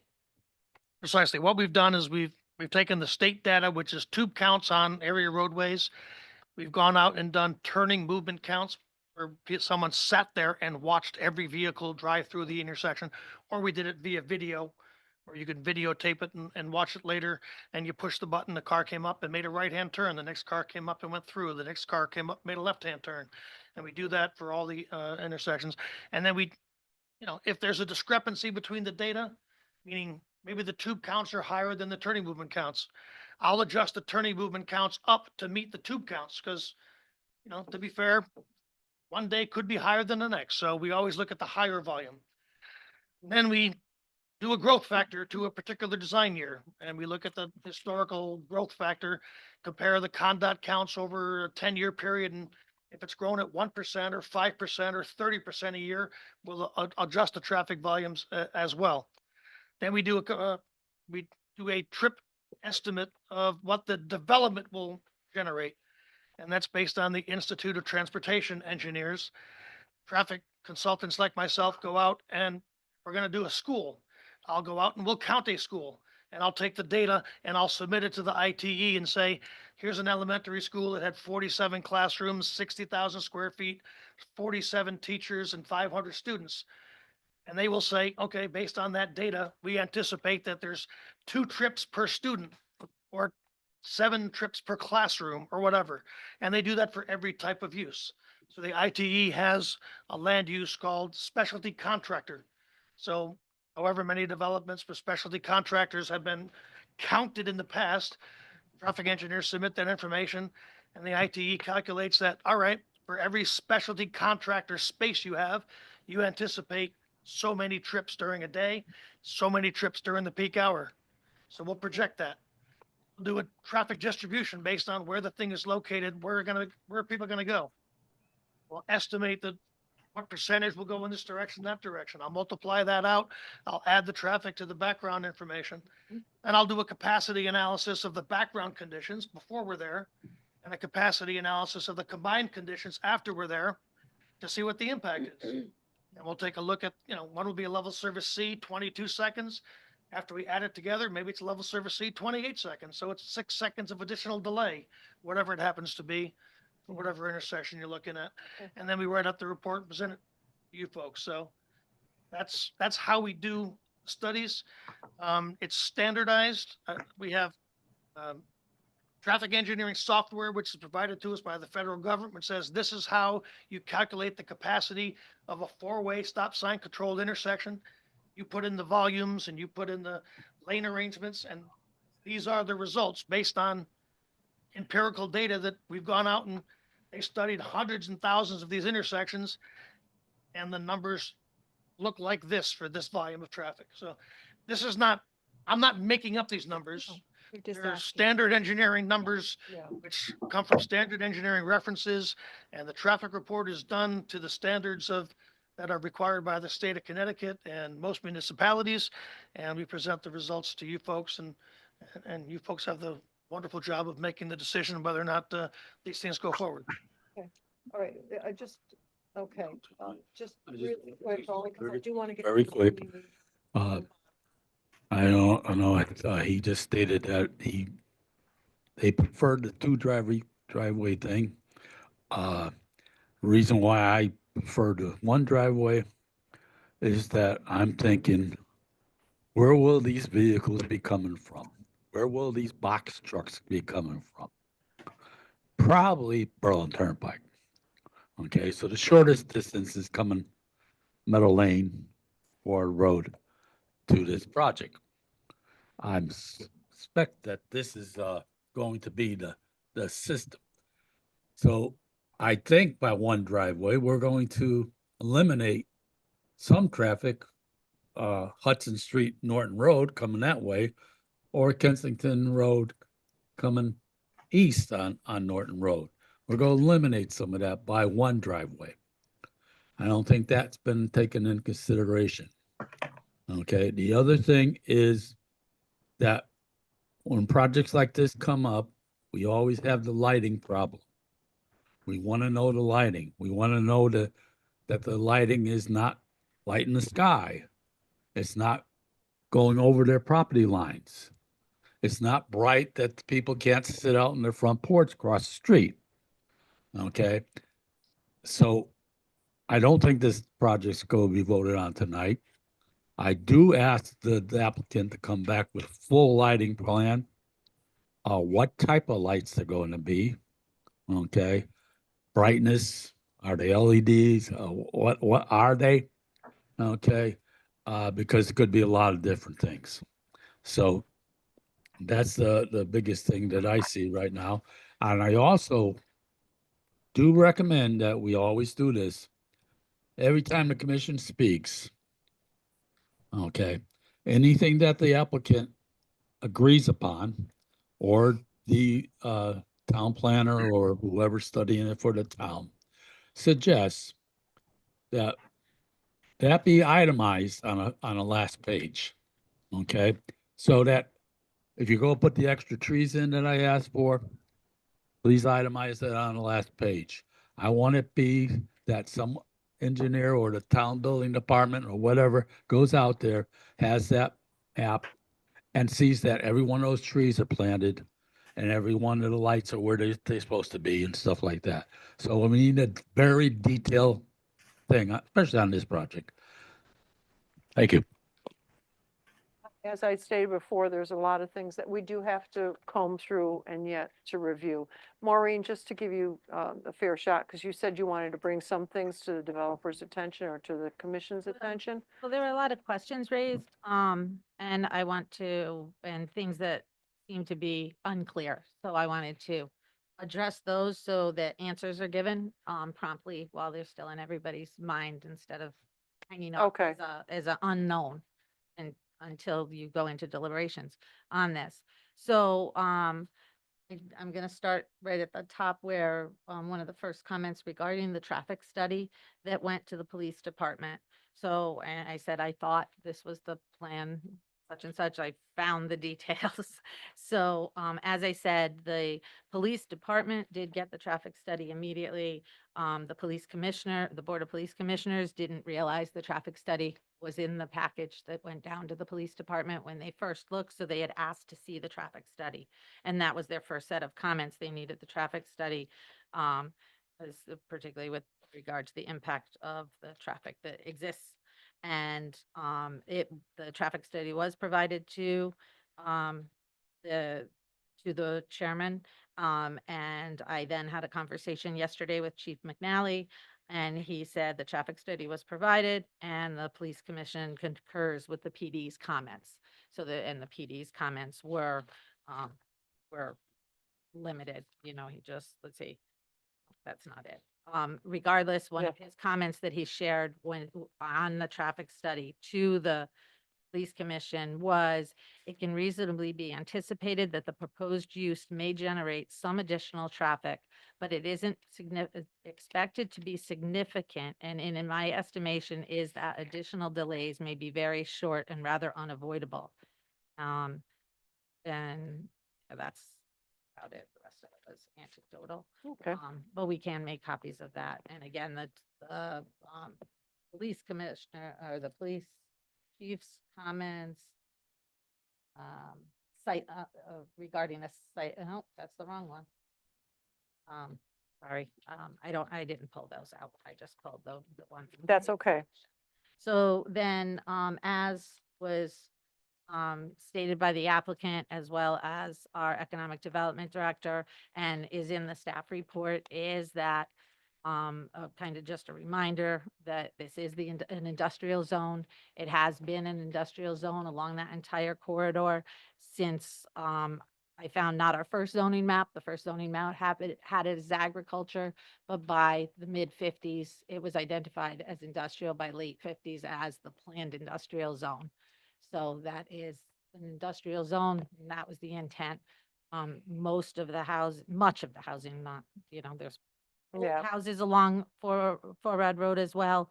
But a lot of the housing came in after that. So there has to be, and just to explain to the public, there are zone lines, and some of them recognize that immediately, but this is for clarification. Zone lines are somewhere. They often go along street lines. Mhm. And one side of the street is one thing, one side of the street is the other. Otherwise, they may end up in somebody's backyard. As it turns out, the houses across Norton Road, there's also a zone line in their backyard. They're kind of sandwiched. And that's the configuration. The Planning and Zoning Commission is charged with looking at the applications they're provided and that come before you. So, and that's kind of just a public service announcement. If it is private land, the private owner of the property comes to the town with the application that fits the regulations that are provided by the town and our plan of conservation and development. The plan of conservation and development does speak to providing uses for these small Okay. kinds of industrial businesses, including. Excuse me, Maureen, we just made notice some people can't hear what you're saying, so unfortunately, this microphones. Is it working? I'm sorry if it's not. I'll Is that step in better? Closer. Is that better? Yeah. Yeah, I Okay, think it's I'm better. sorry. Let's see, the traffic Mike Hearn, our engineer also commented on traffic, and his comments are also in the packages. Mhm. But he did some explanations about the traffic. Mhm. Uses about that.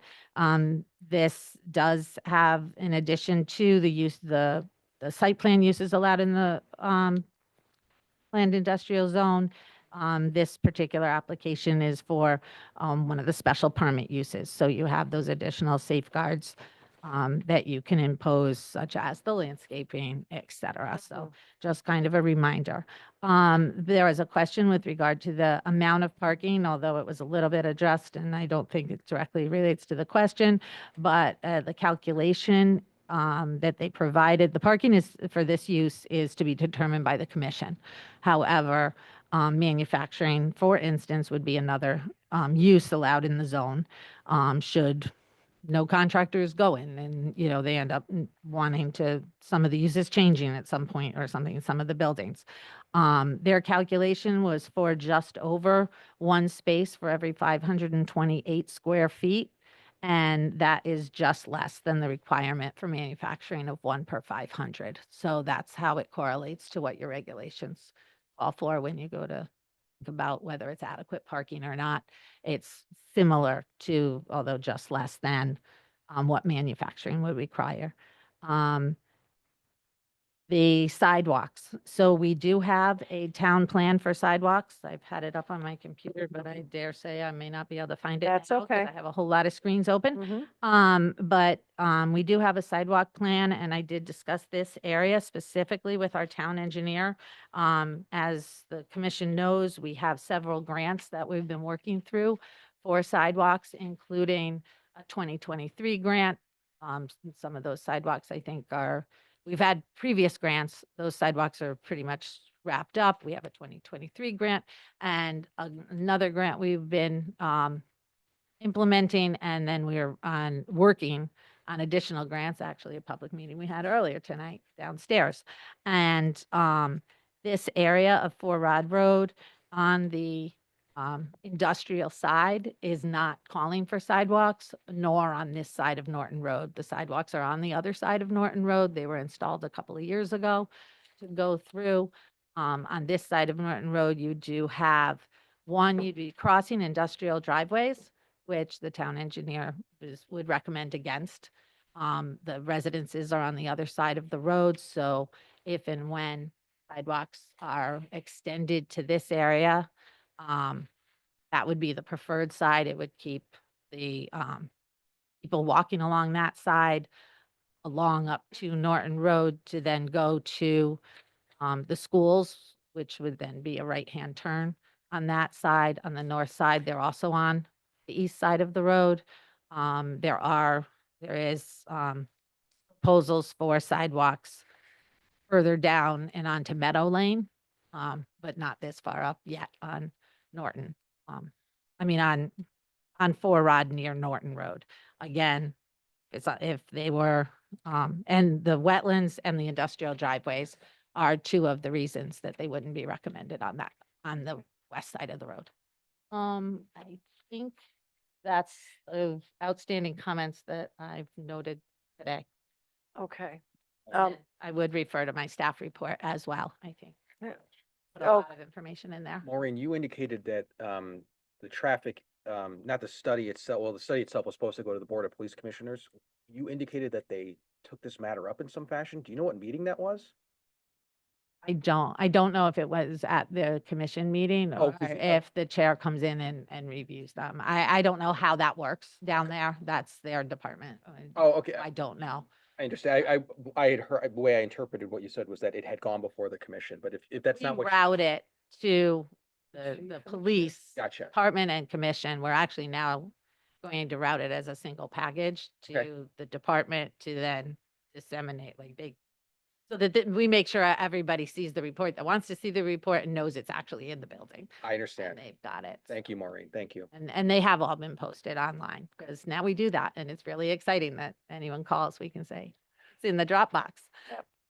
Okay, so where we stand with this application right now, I know that we're going to be continuing, and do we have an You need an extension? extension from the applicant, so they need to agree to that.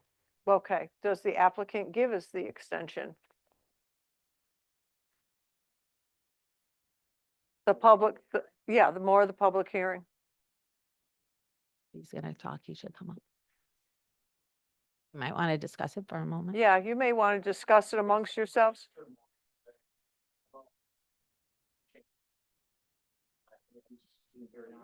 Can you, I'm sorry. Okay. I guess, could you come up to the speaker, because it's got, everything has to be in the recording.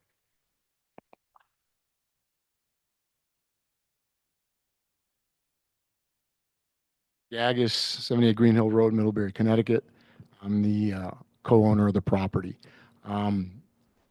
the request to continue the public hearing is something that my partner and I would consider, but we need to understand what is still open that we have not provided with for you.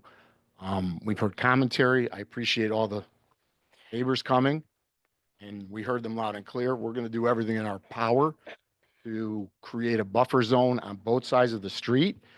If sidewalks are not required, we're not going to put sidewalks in on an industrial piece of property, as Maureen said. That wasn't our plan. But the berm and the tree line, and to create an area that you don't see what we're building, is one of our goals. We pushed back the buildings. We knocked the building sizes down, lost 4 units. We created more engineered, improved wetlands issues, which this isn't a wetlands committee, which is already approved by wetlands, but we've improved that as well. I haven't heard one thing tonight that we need to change, or and so I would be happy to continue it, but to just come back and have another public hearing, I hear all their concerns. I share their concerns. It's not so much for that, but if we want to take in more expert testimony, it has to be done on the basis of a public hearing. Once I close it, then we're in a vacuum. I mean, I spent $20,000 for a traffic study that some people believe. Yeah. So why have me do it? I would have been better off not doing one. If it just subjects your people's opinions.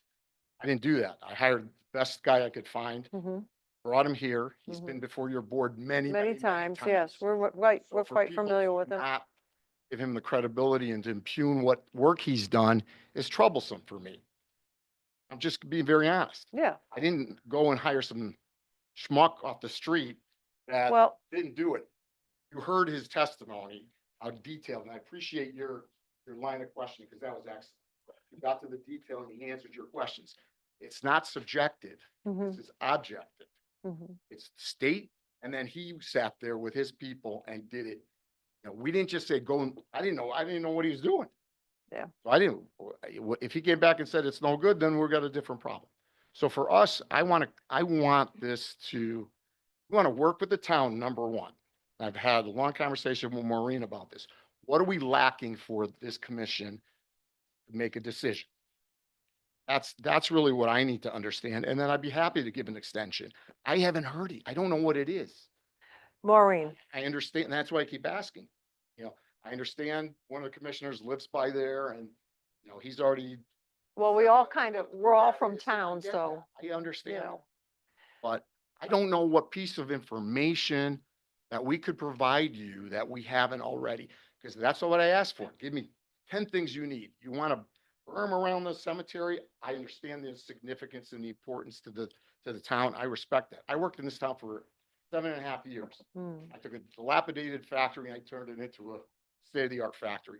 I didn't need to. I protected that Bassett River, and I understood every neighbor around me, which I will do with all of you people. I respect my neighbors. I mean that sincerely. I'm not just standing up here. I don't need to say that.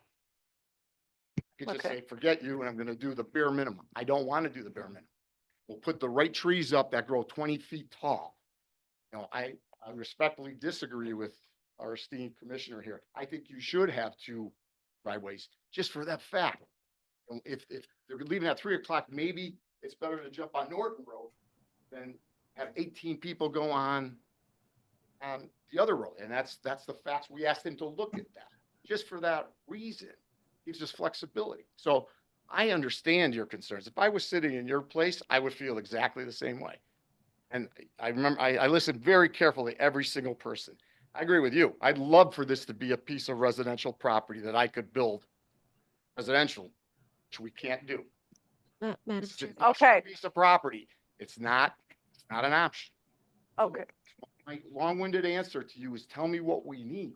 So you throw it to Maureen, and then I can answer you specifically. All right. Well, Maureen is signaling that she would like to. So in my experience with the commission is, and then Mr. Gagis's benefit as well, is that usually the commission likes to, in my experience, that you like to listen to the testimony and then relook at all the plans and all the testimony and everything. And in case you have any further questions, you enjoy having that opportunity to continue the dialogue at a subsequent meeting. Yeah. after they've gotten a good portion of the testimony. That said, if the public hearing is left open and additional speakers want to speak at a subsequent hearing, that has to be allowed. It's an open public hearing and that has to be done. I also have, have found, as I flipped through things, I thought we had final comments from the town engineer. It doesn't look as though we have final comments since the applicant's engineer replied to his initial concerns to then say whether all his concerns are wrapped up or not. Yeah. And I think you should be able to receive his wrapped up comments, or hopefully wrapped up comments. And that would afford you the opportunity to get those comments if the public hearing got left open. And of course, for the applicant to respond to any of those concerns that you do raise after they've, after the commission has muddled through what they've heard and processed it all. And I think that's the reasoning I would typically hear from you for keeping a hearing open. All right, We agree to do that. okay. Do we have to have that in writing? If they extension? could follow something with an email, that's great, but it is on the record, it's recorded, it's on the tape, it's Okay. everywhere. We've got All right, testimony.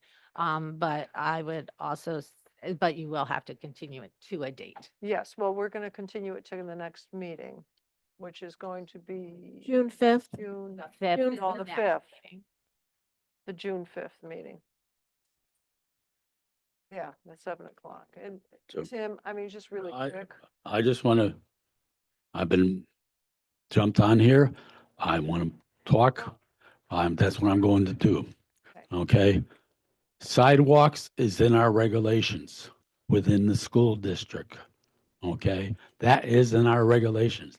That is the discretion of this commission. Okay? I brought it up as the discretion of this commission.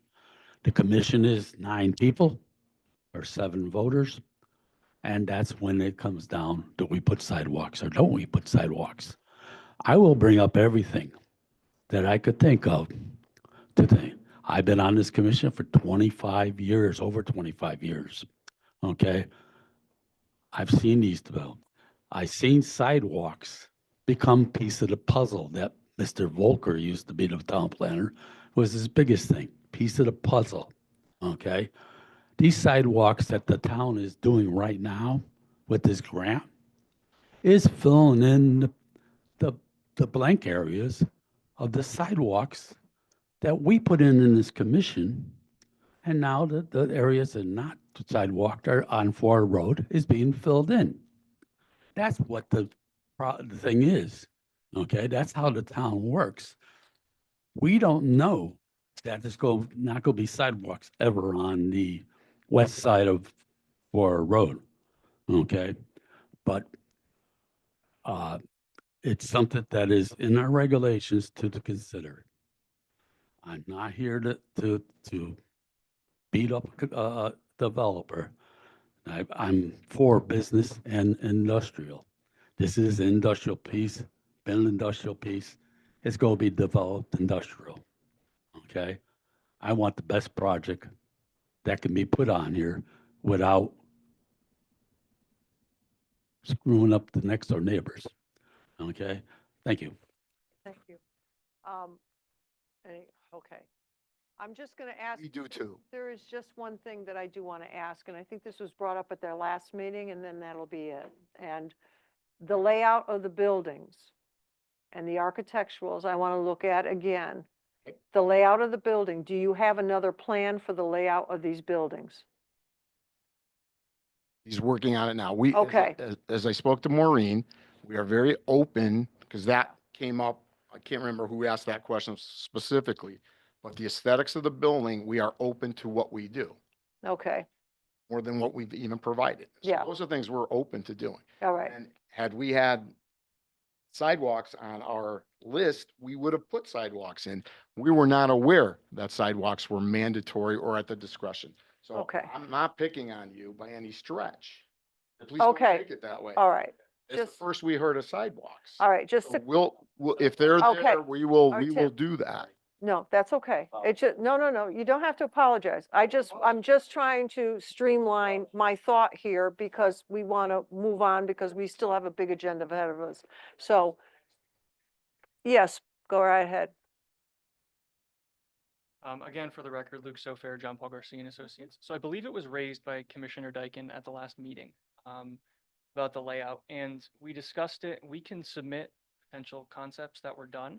Good. The history of this project, this property, is that like Chris Edge brought up, it was vacant for a while. It was on the market. Mhm. There were concept plans that were contracted, actually paid for in part by the town of Berlin, that brought up several options, ranging all the way from a single 100,000 square foot large industrial warehouse distribution type facility, all the way down to something like this, which is several smaller dispersed contractors.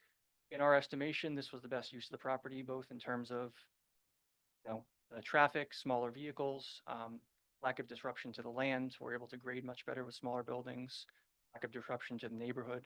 So this was in our estimation, the best layout. We can submit for review of the commission some of the prior layouts that we dismissed, if that's what is desired. Well, I think it's just a question that you have these 9 buildings, and I'm looking at the arrangement of the 9 buildings, and I'm wondering if there's a way to make it more aesthetically pleasing and will then lend itself to a better architectural note. So, I understand what you're saying, but right now, and I'm going to be honest, and this has got nothing to do with it, but I look at this and I see self-storage buildings. That's exactly what I saw. So we need to change that, and we need to make it more in line with the residential and more aesthetically pleasing, because it's an important corner and it's very exposed. So we have to move along very carefully. But that's just part of my thinking process here. But anyway, okay.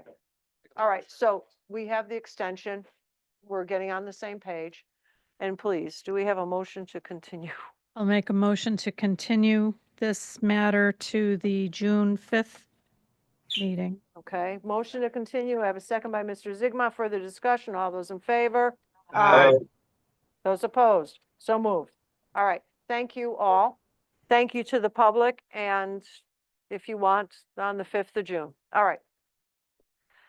Okay, and then the Vesta Corporation was postponed. We don't need a motion on that, correct? You do? Okay. Postponing always messes me up. Go ahead. I'll make a motion to postpone Okay, the Vesta application for 143 Percival Avenue, okay, the housing application for the former Knights of Columbus, to be rescheduled to a special meeting on June 12th at 7 PM. okay. We have a motion. Do we have a second? Second by Ms. Miller. Further discussion. All those in favor? Aye. Opposed? So moved. Thank you, guys online. And Maureen. All right, go ahead. So on this particular application, one of the reasons for the postponement was the we are microphone. they're working with the town. As you know, it's a project that they're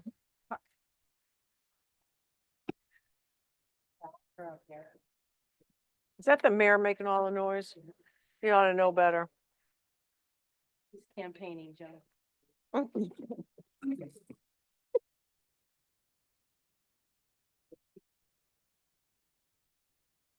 Okay, so as you know, the applicant for Vesta is working with the town on the town-owned parcel for the senior housing project. And they're working on some zoning compliance issues as well as with a request that we look at lot line revisions for the property. And so therefore, we're expecting a text amendment to be submitted. And I would like permission to schedule, if that comes in. We're working on that actively right now, but it's not prepared yet. But I would like to have you allow me to schedule it for that same night so that I can run the public hearing notice if it comes in. So the text amendments for the property for the, Yeah, it has to do with the acreage and the unit size, the amount of land required per unit size, the way the regulation's written. Their Commission. engineer didn't catch the one of the nuances of the regulation. okay. Commission. And we want to retain more land. All right. What? Okay. Well, is that a I can motion schedule or that. is that, do we need any kind of motion on that? Well, you can just give me permission to schedule it. That's fine. Okay. Go ahead and schedule it. We'll see what you have For to that say. same night so that it can all be heard together Okay. or back to back. All right. So then we're into deliberations now? And, Well, so I did ask for a motion, but you don't. do you? Go ahead and make the motion. Make it Go ahead. official is all the better. Sure. Yeah, okay. I'll make a motion to allow Maureen to schedule the public hearing for the anticipated related text amendment for the special meeting to be held on June 12th. We have a motion. Do we have a second? Second by Ms. Daly. Further discussion? All those in favor? Aye. Okay, those opposed, so moved. All right. Now we're on to deliberations. Now we're into the FHI. Something else. No. So we do Something else? have, as a result of the last meeting and the, Oh. Occurrences since, 309 Main Street, Kokomo for Shuttle Meadow Development has asked to address some of your concerns and be added to the agenda. I was offering it at this point before deliberations, or you can do deliberations and add it at the end, or, your Well, choice as far as adding it do to it the now. agenda. It was just, ahead. uh, We'll add it before the deliberations, as Mr. Kokomo is here. And I know, okay. Deliberation first, it was on the schedule. Pardon, say again. Why don't we do our deliberations first? Well, Why are we adding something in right now? well, this is, because this is contingent on a discussion that we had last go-round. And so I figured that we would just address this now because, as you know, we're watching the clock here as well. All right, okay. Madam Chair, thanks for doing that. Oh, wait. She's got to make the motion to add you, otherwise. I'll make a motion to add 309 Main Street, East Berlin, at the request of Tom Kokomo to discuss Shuttle Meadow Development LLC for revisions to the approved proposed site plan and special permit to allow 3-bedroom units, one of which will be designated as one of the affordable units where 2-bedroom units were approved, and modification to eliminate the retaining wall subject to town engineer approval for the modified grading design. All right, we have a motion. Do we have a second? All right, second by Ms. Daly. Do we have further discussion? All those in favor? Aye. Those opposed? So moved. All right. Thank you, Madam So Chair. do we have a plan or something, or? So, yeah, I dropped, quickly, there was only 3 items. I sent an email and I could, to Maureen just for the site plan. She could pop up real quick.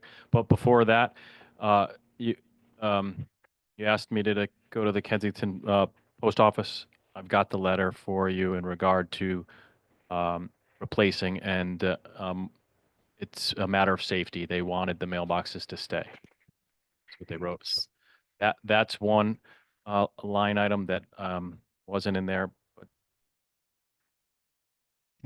Sorry, is that single mailboxes or a strip of mailboxes? a single mailbox in front of each individual unit. The plan called for a big box at the front, and sorry. Go ahead. Go ahead. I- I'll let you finish all your, So that was the first one. So yeah, so the postmaster said for safety purposes, keep them the way they are with mailboxes. Second one was the retaining wall. Last or 2 weeks ago, you asked to, my engineer submitted a letter, and you asked for a plan. And the plan was submitted just this morning to Maureen. The engineer got it out there. A plan with a follow-up letter that said the plan is consistent with his previous letter. I don't know if Maureen has it and she could read it into the record. And I think I may be wrong, but I thought this commission said that you wanted your engineer, and I'm sure that engineering may not have commented yet, but I don't know. And then he did, great. I'm looking for the plan. I know we scanned it. so that we could share it, but I think she also might have made copies for you guys to share. I don't think she made one for each. I think she put them between you.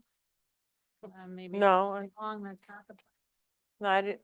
Where's this from? They're here. Here they are. Yep. And then that's the last thing. Hand out. Yes, that's the last, Alexa is gonna hand out the, architecturals on the 3 bedrooms.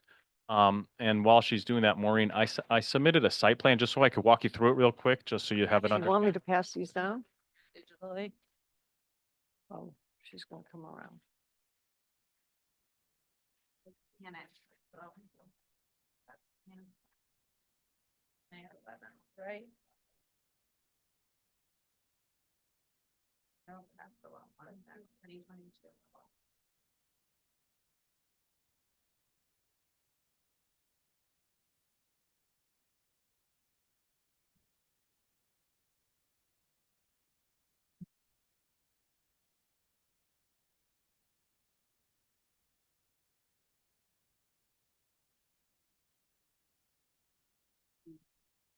While Maureen's looking for it, the site, as you pull into the site, the existing 2-family was immediately to your left.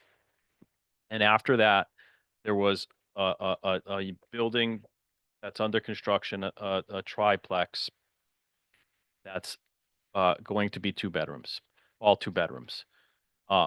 As you go further down the project on the right, the first building on the right, that has all 2 bedrooms.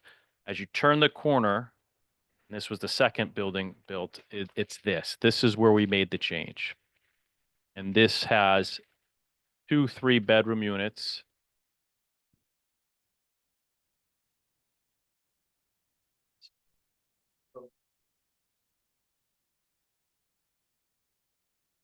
That would be this, so, Yeah, here? nope, the one right there. That building right there is this plan here. This one, Joe? Yeah, So the changes on this plan, we added this dormer here.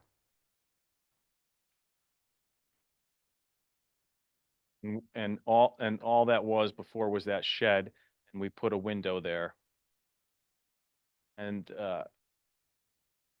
and on that end unit became a 3, and then on the opposite side, the left side, that unit was additional space, and we created a 3rd bedroom there. Then over the front door, we also added the little porch. So it's all the not, I can't say it's the same, but just added a doghouse dormer, and we've created 2 3-bedroom units there. And so I'm looking to get this building changed, modified to those 2 3-bedroom units. One on each end, bookend. And the middle will stay as a 2-bedroom. are there other 3-bedroom units within the complex? No, all these 2 bedrooms before had a little small space where it was like an office type of space. Yeah, And we had in some spots built out made it the knee wall a little bigger. But and so what Maureen had said to me is that either this commission or the code says that if you do that, it cannot have a door, cannot have a closet. It has to be a wide opening, like a cased opening, 5 Yeah. feet or so. So on those, that's what we're going to do on the other units. So we're not going to make those bedrooms at all. So it's just this building here that we have constructed, and we have a cease and desist on. okay. And now, what I asked for, as well as these 2 units, is for so look at that site plan, the total approval was for 6 buildings consisting of 2 units in one building, 3 buildings with 3 units, and then 2 buildings with 4 units. And because I've added, I'm proposing to add these, or I constructed those 3 bedrooms. I spoke to Maureen today and I said, on the next complex, the 4-unit building, I can propose 2 more 3 bedrooms and make one of them affordable.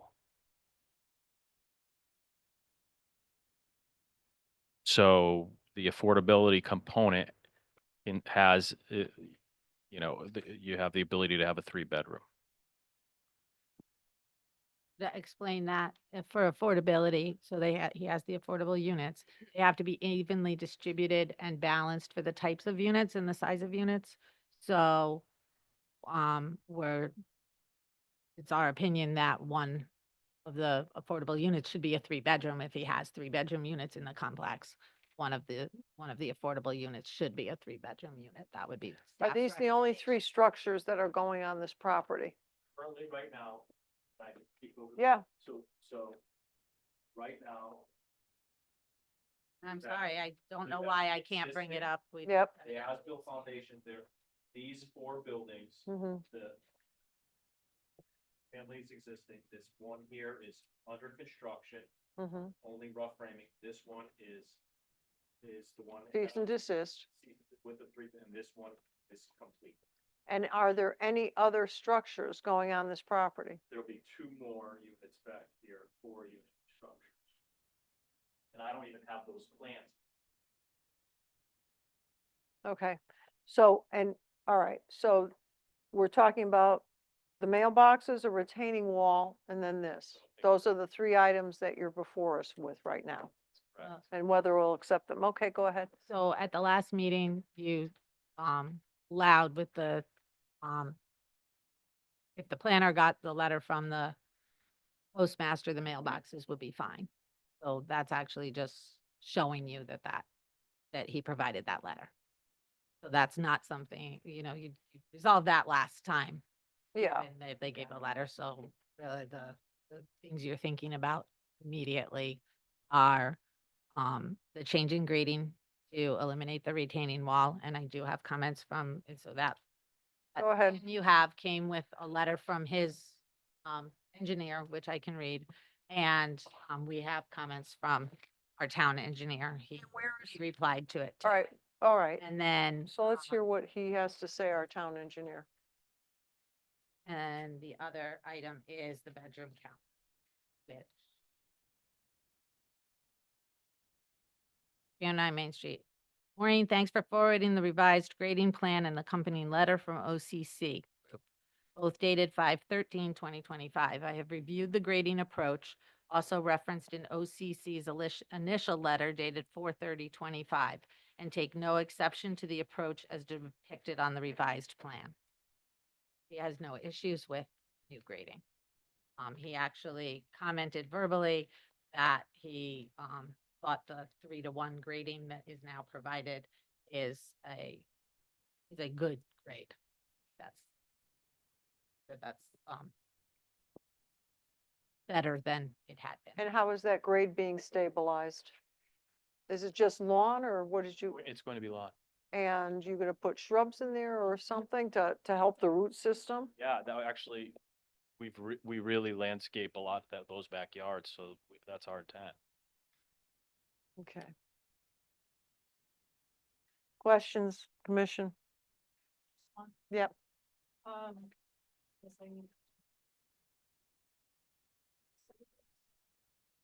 Yeah, The last time around, we were also talking about lighting. The oh street yeah, the lighting. street light, lamp lights. Yeah, we haven't resolved that yet. No, we haven't, but that and the fence, all that stuff. So what I'm doing tomorrow is posting the bond for all that. I was looking to get that revised before posting my bond. I felt like you also asked for like a photometrics. That's going to take some time. So I'm just going to post my bond. And then we could come back once I get the photometrics, but at least the bond's in place for that. That, the fence, and every other miscellaneous item that it's incomplete will be posted tomorrow. So is critical is the obtaining, well, actually, it's not even critical. You could think about it because I'm also posting that tomorrow too. I asked Maureen, it's substantial. It's $100,000 that I don't think I need to post, but I'm just going to do it and then we'll deal with it later. Okay. I'm going to go to online for Scott Hamill and Brian Rogan. Do you have any questions regarding this or? No, I don't. No, you don't? Okay, Brian, any feedback from you at this point? Nothing at this time. Okay. All right, commissioners? What? all right, Just a Pam? quick question on the 2 additional buildings that will be added and you don't have the plans yet. Are those 2 bedrooms? I think you said they're 3 units each, maybe? There, I'm sorry if I could, there's 2 more buildings, but they're 4 units per building. So we're going to construct 8 more units down the road. And their plans are not designed, but 1 unit, if you approve this 1 unit, Maureen and I spoke, it should be a 3-bedroom because we'll offer that through the affordable component of the project. And so what for that to be symmetrical, I'm saying, can we make it 2 3-bedrooms on that 1 4 unit building? So not only are we adjusting the existing building, but now you're looking to adjust the ones that are down the road, correct? Well, adjust the bedroom count, yes, but not the the architecturals because we've never provided them. John? Yeah, Tim. As I stated at the last meeting, until all violations on this property are addressed, I don't think we should do any action until violations are done. There is 2 occupied, non-CO'd units in that development right now. Maureen, is that true? Do we have occupied non-CO'd units? Yes, and so some of these changes are to rectify zoning, not providing the sign off for those units because of things about the plan that are non-compliant. So one of them is the affordability plan needs to be filed in order for zoning to sign off on first occupancy for the project, excluding the existing house that was there. And so to rectify the affordability plan and finalize it, the determination has to be made whether or not he can have the 3 bedrooms because the bedroom count is referenced in the affordability plan. So in order to file that on the land records, it has to be accurate. It's best not to have to later go back and revise the affordability plan that's recorded on the land records, because that would be a whole new mechanism that, you know, on conversation with council, we haven't done that before. That's, you know, not something that you would find typically done. The affordability plan should be final when it gets recorded.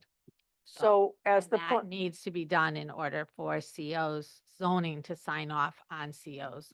The other thing we need for the CO was the letter from the postmaster, which we now have, and the letter of credit from the bank. So, and was there anything else in the affordability plan? We need a signature from his administrator, you know, a couple other things in the office. so And they need to, and the location of the affordable unit needs to be identified, affordable units need to be identified on the plan that's in the affordability plan that gets filed. So And that will rectify presumably his ability to get certificate of occupancy for the unit that's built. So Did allow phasing of project. So help me out with this. This is an affordable housing plan? The one that we originally, Housing units in the, yeah, it was part of the, no, he applied for a multifamily, requested some affordable units, and he provided affordable units. okay. And the affordable units that were in the original project weren't identified. One was identified as being in the existing house. The other was not identified, It was not identified. right? It was going to be an equitable distribution to the satisfaction of the town planner and council. So how many, Because we asked for equitable distribution, which is why if he's asking for a 3-bedroom unit, more than one, several 3-bedroom units, it is our opinion that one of the affordable units should be a 3-bedroom because that's how you would get an equitable distribution. so how many affordable units are we going to get out of this? There are Project. two. There are two. That's it, out of the entire project. Yes. But in the meantime, you're going to be building 3 bedrooms instead of 2 bedrooms units, right? Well, so no, I mean, You, I'm not sure about your question. So the project was initially 17 units. We came to you, you said, would you mind making it 10% affordable? So we upped it to 19 and we gave you 1.9, so 2 units. And it was approved that way. And Maureen and I spoke when we commenced the project, and I said one of the units will be in building number 1 and one will be in to be determined, as Maureen said, and she said, okay. And then about 2 months ago, I chose a building and Maureen said, well, I would like to speak to council. Maureen came back to me and said, council thinks we should do it at the next building and it should be here. And I said, okay, I provided that plan, but now that plan is still, the design, that plan, just labeling those units is still accurate. It's just, is it going to be a 2-bedroom unit or is it going to be a 3-bedroom unit? And that's up to this commission. And that's why we're here today. So in order to rectify everything, as Commissioner Zigmont said, all I need is zoning to sign off, and all zoning needs to do is have this commission make a determination. but the 2 units that haven't been built yet, they were originally designed as 2-bedroom units, but you're going, the 2 sets of 4 in the back. Is your intention to now make them, instead of 2-bedroom units, 3-bedroom units? No, my intent is to make, of those 8 units, 1 an affordable, a 3-bedroom, and a second one, just for symmetrical purposes, a 3-bedroom. So 25% of the next 8 units, or 2, would be 3-bedroom. One of which is affordable. Correct. Each No, one, No, no, the existing building is to have an affordable in it. I know, I was trying to keep it, The existing building, You already built. if you, no, it was an existing. well, So 1 unit will be a 1 affordable unit is a 2-bedroom, and if this commission approves it, a second affordable unit, which is required, would be a 3-bedroom. okay, but we still have people living in non-CO'd places? Yes, and that has an enforcement action from the building department on it. It served last week on that. And- And I will defer to building department. and So- Council with So- regards So to Commissioner that, Zigmont because that's yeah. not. Can So I, Commissioner Zigmont brings up an interesting point. Is it something that stops us from doing any of this? No. I mean, can I ask one question before you? You're gonna need to address it anyway. Those 2 occupied units now, without a CO, does put a liability onto the town because people are living in a non-CO unit. Is that true? Because we didn't give a CO? I don't take that position at all. I Okay. keep hearing that from people. Okay, It is the property owner's responsibility for the fact that those people are in there. okay, Quite frankly, typically in a lease, it will say that they're conveying the premises wait a CO. with a CO. I have no idea what these leases say, but that's pretty standard stuff, okay? And as your counsel, we don't take that position at all at our firm, Okay, that the town is responsible for the fact that a property owner has, in disregard of the building official's authority place people into a property without a certificate of occupancy. That's my problem right there, is what you just said. So, but We listen. have deeper pockets. Okay, we can go around and around about this. The thing that's outstanding is the zoning approval, okay? And the zoning approval is outstanding and has not been given because of the fact that there are certain things that have been in dispute, okay? And there are certain things also that we do not have, okay? So, again, we're narrowing these issues. The posting of the bond is a huge piece of this, and we went through the particulars of that. He's indicated, and he indicated last time he was here, Mr. Kokomo, that he was going to submit the bond.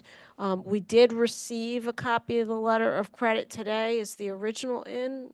Yes, yesterday you received it, Maureen approved it, and so tomorrow I have to go pick it up and hand deliver it to her.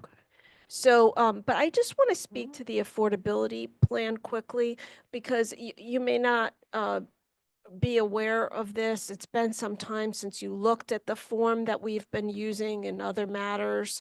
But the issue with the bedroom count is an important issue because it becomes part of the calculation, okay, for the determination of eligibility, which is why I understand we approved it for this. He's done something else. Yes, he has built 2 units that have 3 bedrooms. He's proposing to build 2 more at this point.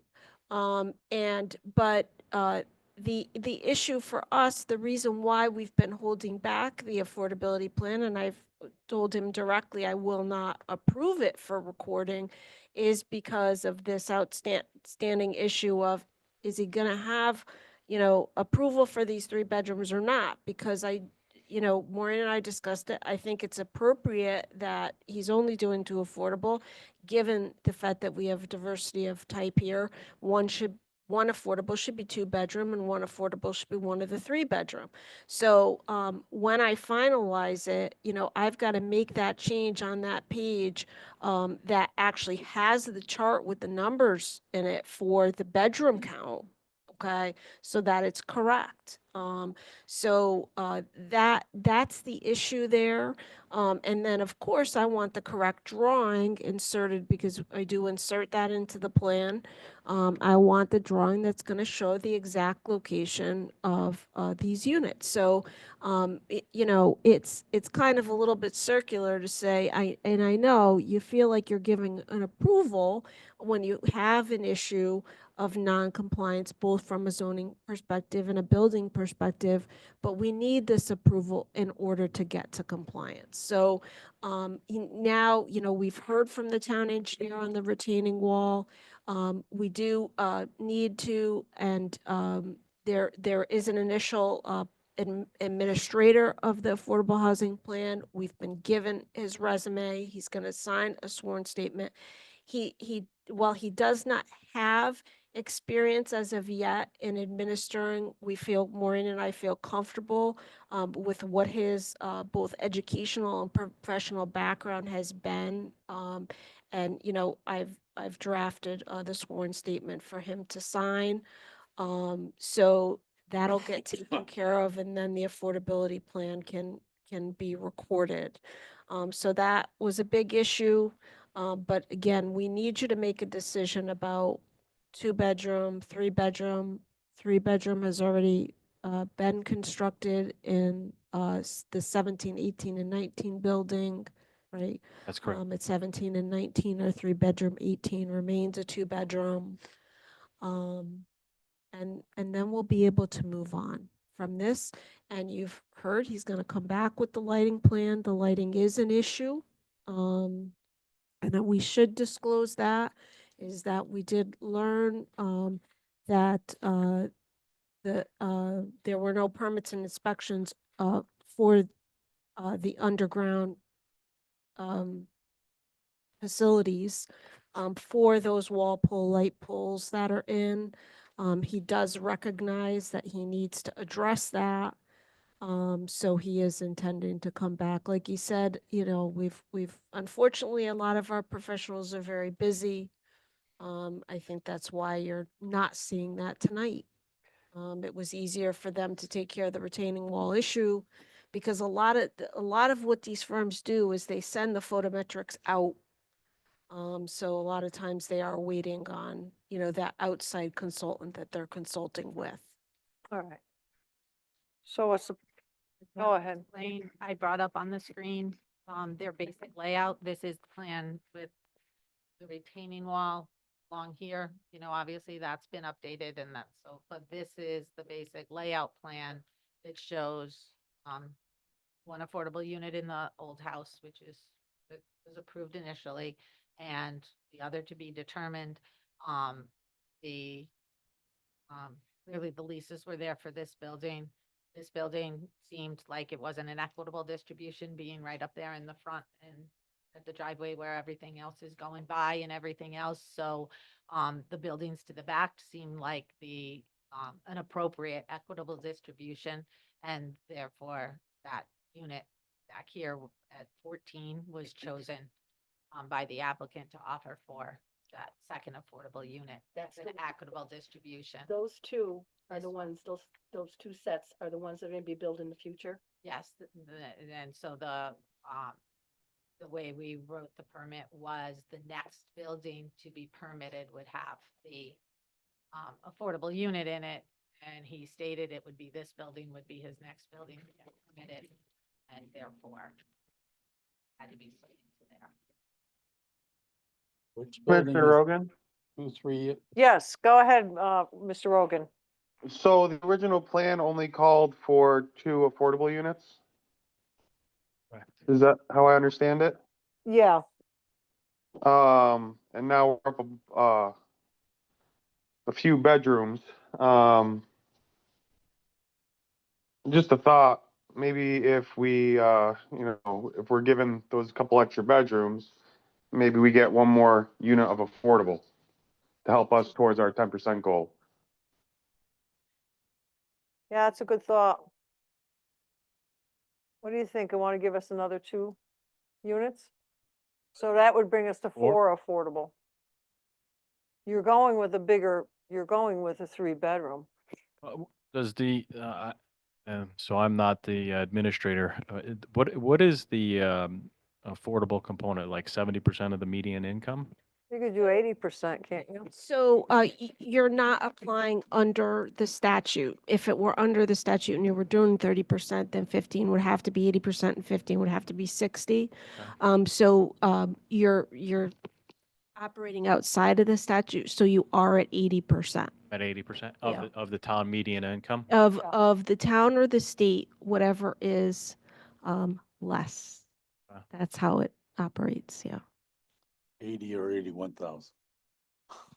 Is it right? Is that accurate? Yeah, Well, it's that's about higher it. than Yeah. that, but. Income. So you could do that with 4. I mean,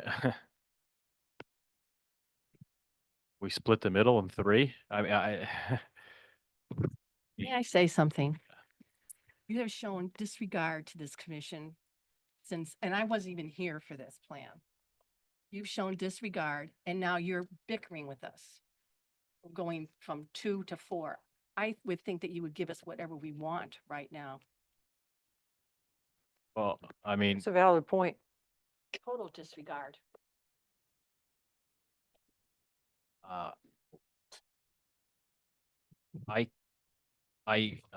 mean, I just, there's an economic component. I'm not, I'm not bickering with you. If you're at 80%, there's not an economic. You don't think so? Yeah, they gotta make 80. They gotta be making 80,000 80-something thousand a year. How I many mean, people unit, involved make 81,000? well, I know the demographics of that unit, and there are people, substantial people there. Harvard grad who's an exec at CVS is making $280,000 a year. Yeah. for one of those units. Oh, okay, well, that's nice. So, but she only, she pays market rate. So, I mean, Well, that's, well, We're not Greenwich. I mean, Yeah. not everyone makes $250,000 a year, unfortunately. and you're fortunate to have somebody making $280,000. well, no, she pays the same market. That's what. Yeah, she's paying the market. But she would not be able to apply for an affordable unit. not at 200. No. I mean, no, I guess, I guess I'm confused. No, I think the point is that it's not a good example to say that somebody who's making, and good for you, Mr. Kokomo, it's a great tenant to have, but Yeah. that's not, it's not representative of the community. Yeah. right, no, I know, but it doesn't, but I guess, all I'm Let's do the saying is four. just Let's do the four, Mr. Kokomo. well, I mean, I could do the 4 or I could, Do the 5. no. I'll take 5. I mean, if we're gonna,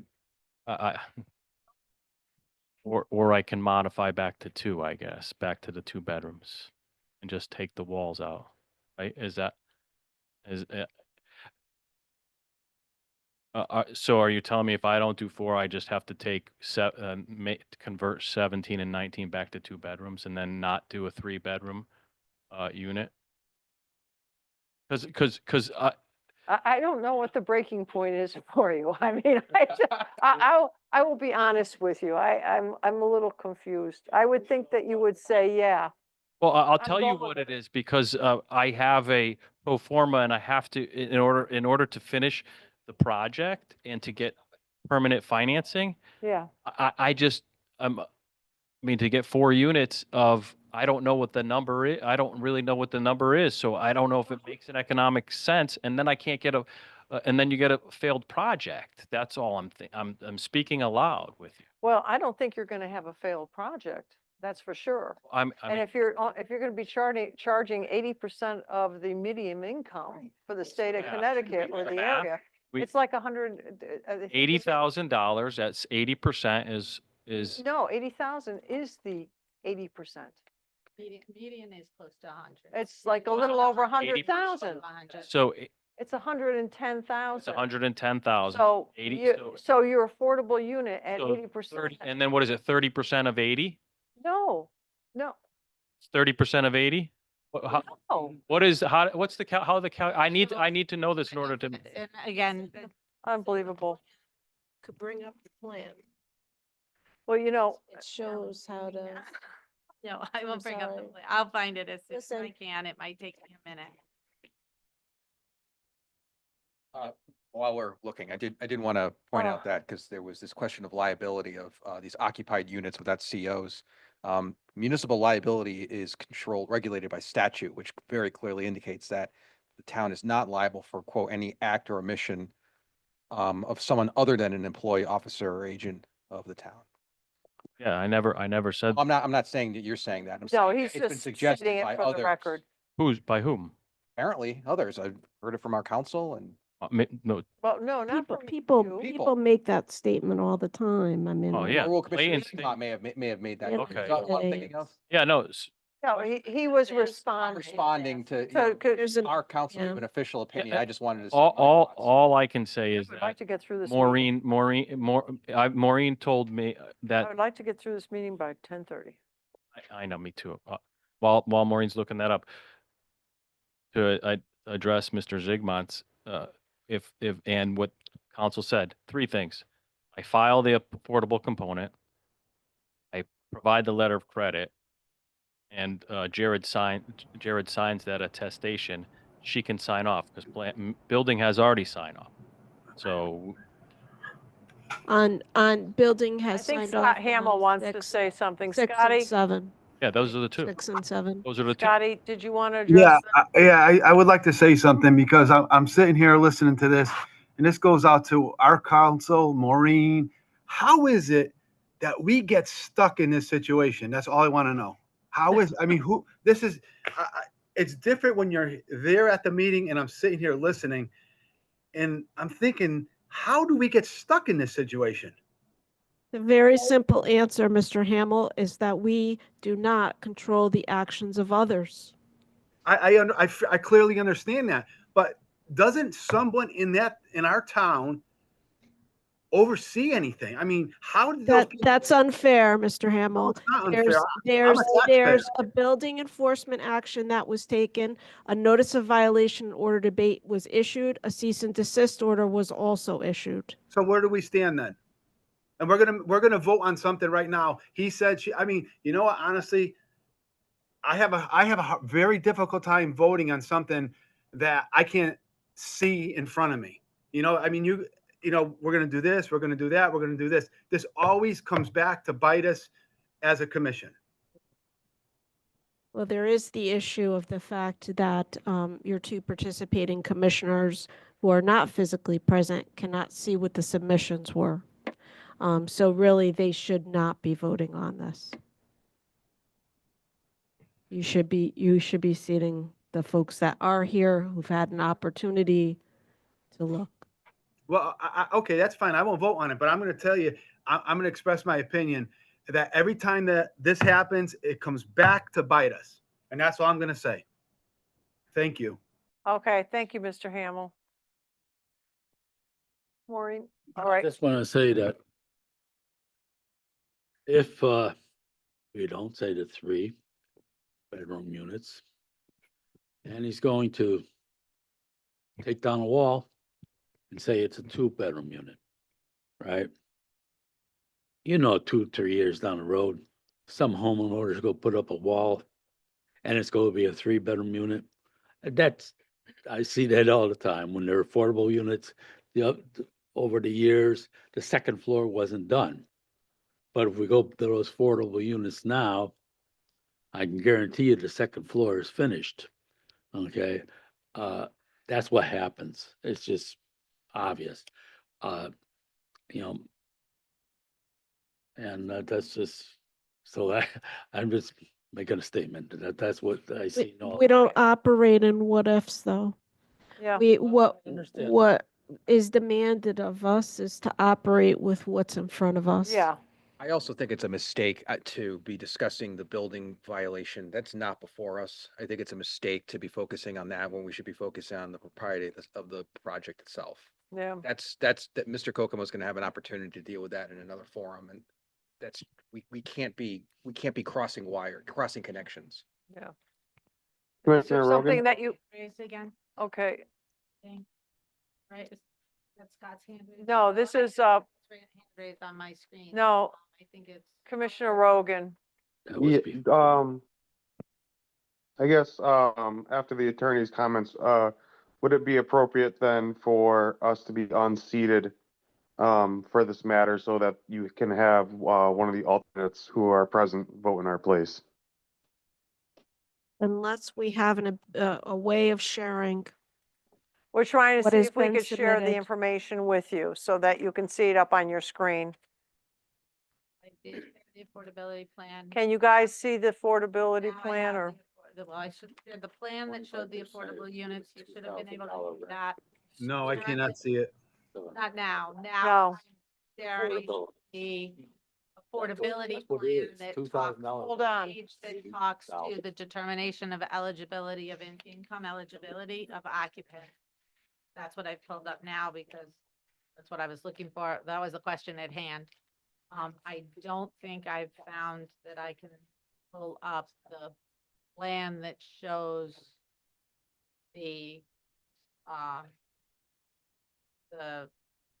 grading instead of the retaining wall because I don't think we have it scanned and it wasn't set digitally. We did not send that digitally. All right, so what's in front of us right now is the determination of income. All right, so that's just the income scale.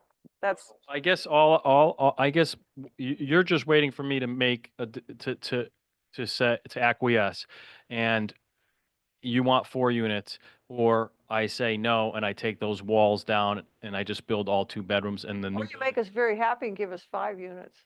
Then I can't. So I guess I'm just gonna if we can't if you can't tell me what the numbers are, then I'll just say you're approved. It is what it is, and you got to rip the walls down because the other units haven't even been built or architecturally done. So it's making changes to two bedrooms, and I can move forward.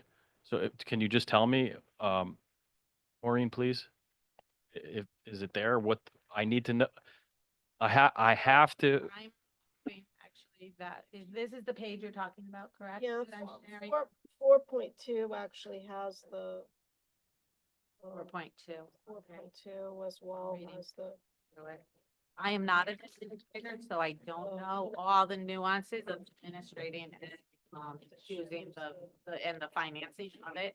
I had to go the calculation.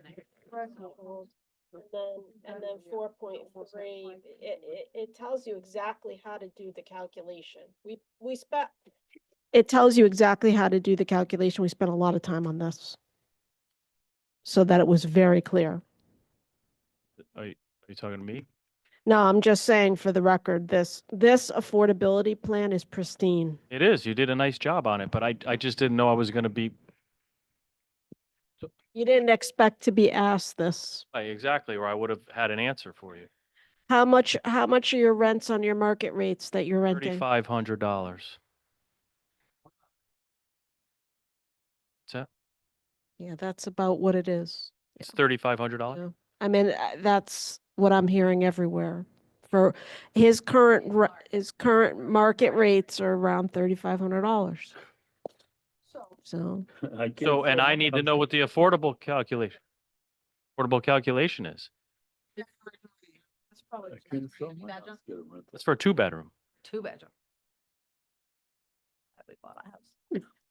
We did.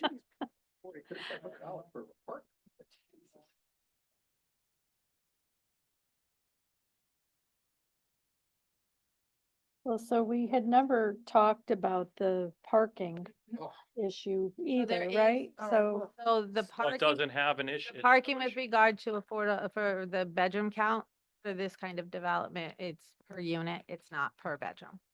okay. So that, That- so the that's a bedroom non-issue. count does not affect the parking demand requirement. So I guess to make it easy for you guys, I can't afford to give you 2 more. I could do 3. If not, I have to take those walls down and I'll just do that and then I'm sorry. I'm guessing that it's, like Tim said, $22,000. So that would mean I would lose $36,000 a year. $2,700, somewhere in there. Between 2,000 and 2,700. If it was 2,000, I would lose $36,000. If it was 2,700, I would lose 800 and 860. Would lose, another $20,000. And the cost of construction, you need to have that to absorb, to pay the debt service. There's debt service calculations. I know you look at me funny, but there, I'm not looking at you funny. so I'm just looking at I you. could do a third. I could do a third for you, or I can knock the whole thing. I can't do. Four. I want four. All right, then we'll stick at 2 bedrooms. I appreciate your time. Thank you very much, Maureen. I'll fill. Can I file that then with the 2 bedrooms? So I'll make sure everything is in order. We'll get the statement signed and I'll And we can I'll rectify send you everything. I'll send you an email when it's all set. Thank you. Okay. Sorry, I can do math any No, I don't. I figure out this calculation, but I have not done the calculation for individual units, so it's difficult to do that on the fly while listening.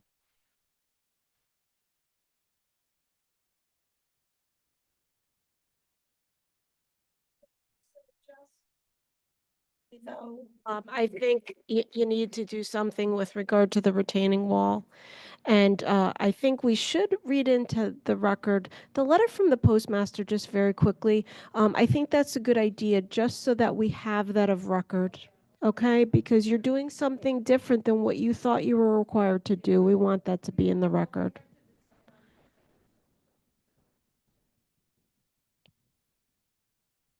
Well, From the. it's from Kensington, yeah.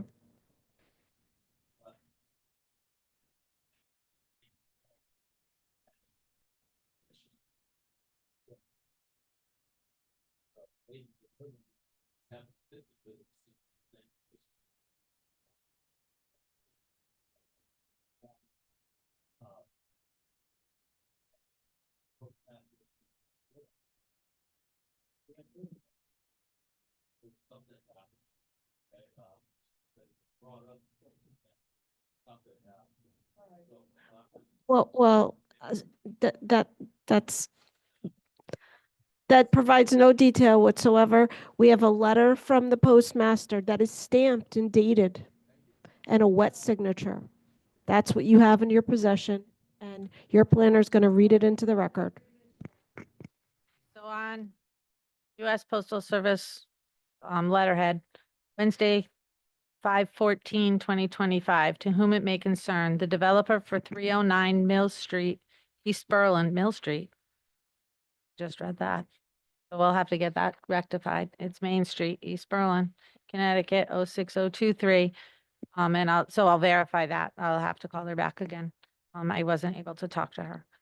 Has approval from the Postal Service to leave the boxes where they are. After investigating the location, it is due to safety concerns for the carrier that we have advised the developer to leave the boxes where they are. If you have questions, please feel free to contact me at, and her phone number, respectfully, Virginia Wortham Pearson, Postmaster, Kensington, 62 Kensington Road, Berlin, Connecticut, 06037, and it's postmarked as well. It has a postal mark on it with the date of May 14th, 2025. I'm going to make sure that there's no 309 Mill Street, East Berlin as well. And because if she thinks she's talking about a different property, then, and you read things expecting Maine, I just read right through it. So I'm glad we read it out loud. Closer to the first one that was developed. So Pat Snow's on the corner? Yeah. Uh-huh. How are the mailboxes set up there? I do not know. Do not know. It's a bank. I can bring it, yeah, we'll verify that. I can bring it up on Street View. I can't see how, I'll be honest with you, I do not know how. Safer for somebody to wander the streets than it is for them just to stop once, put all the mail in boxes, get back in the car and go. And I really kind of question it. But I'm thinking that maybe she is talking about the development across the street, which is not the street. Well, I just question the whole thing. I just never heard. And I thought to myself, this is something we have to go to all the developers, tell them we have to get.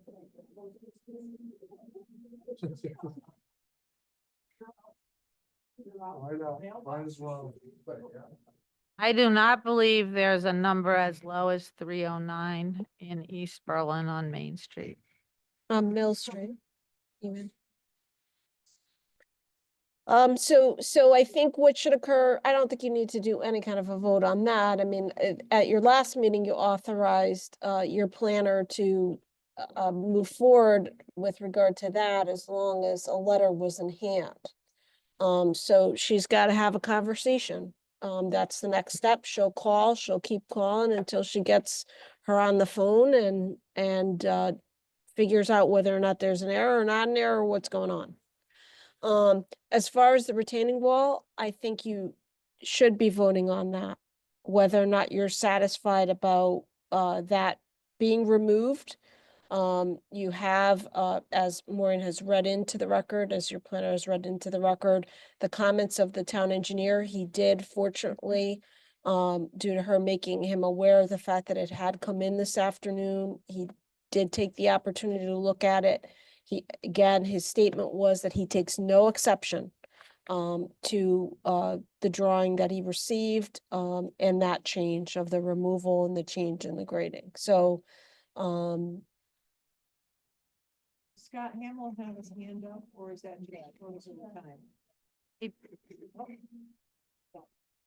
I think it was from him from earlier and he didn't take it down. No, That's why that's the question. I'm all set.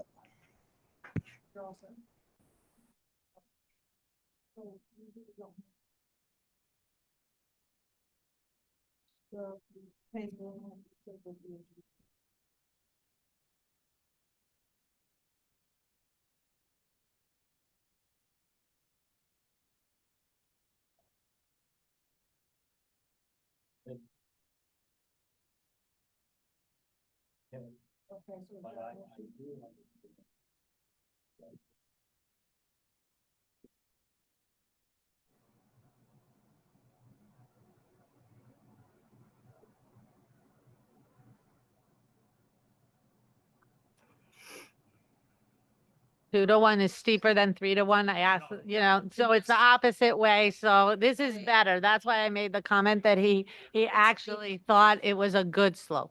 We deliberately had that conversation to make sure. I'll make a motion that we accept the elimination of the retaining wall and accept the grading. Okay, we have a motion. Do we have a second? Do we have a second? Going once, thank you, Ms. Daly. Further discussion on this? Scotty, you got your hand up again? Did you No, have? I'm sorry. No, I have Okay, nothing. all right, okay, just Commissioner letting us know Rogan? you're still here, okay. So One, for the discussion, Brian, Just to be clear, I am still uncertain if the attorney would like us to be voting on this one. Attorney Capola would like us to be voting or not voting because we are zooming in. So did you? I wasn't able to share that. Okay, I think it's not appropriate for you to sit because you haven't actually seen what was submitted as far as the drawing that was Okay. updated. Thank you for that question, Commissioner Rogan. all righty, so Commissioner Rogan and Hamel will not be seated for this particular vote. And instead, we have Mr. Biella and Mr. Dyken. Okay. So further discussion, then all those in favor? Aye. Oh, right. Oh, and those opposed, I'm gonna go no. What the heck? I say no. Oh.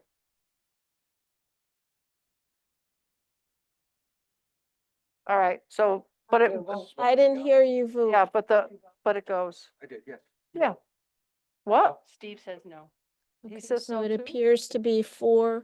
Oh, it's a 4-3. Okay, but he still So gets it. carries. At least he knows we're not thrilled.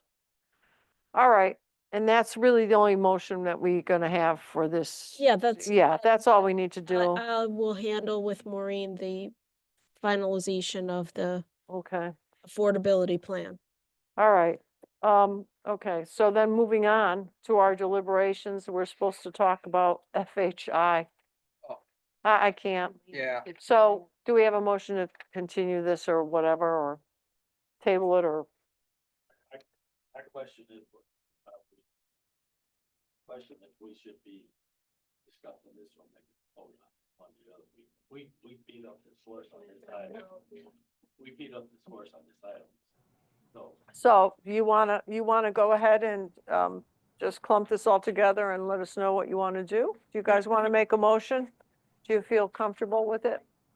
If I may, I think you need to keep them separate. One is the SPDD, which is what we would, and just to remind everybody, the SPD regulation has to do with a zone, that's a standing zone and modifications to it to allow some different things.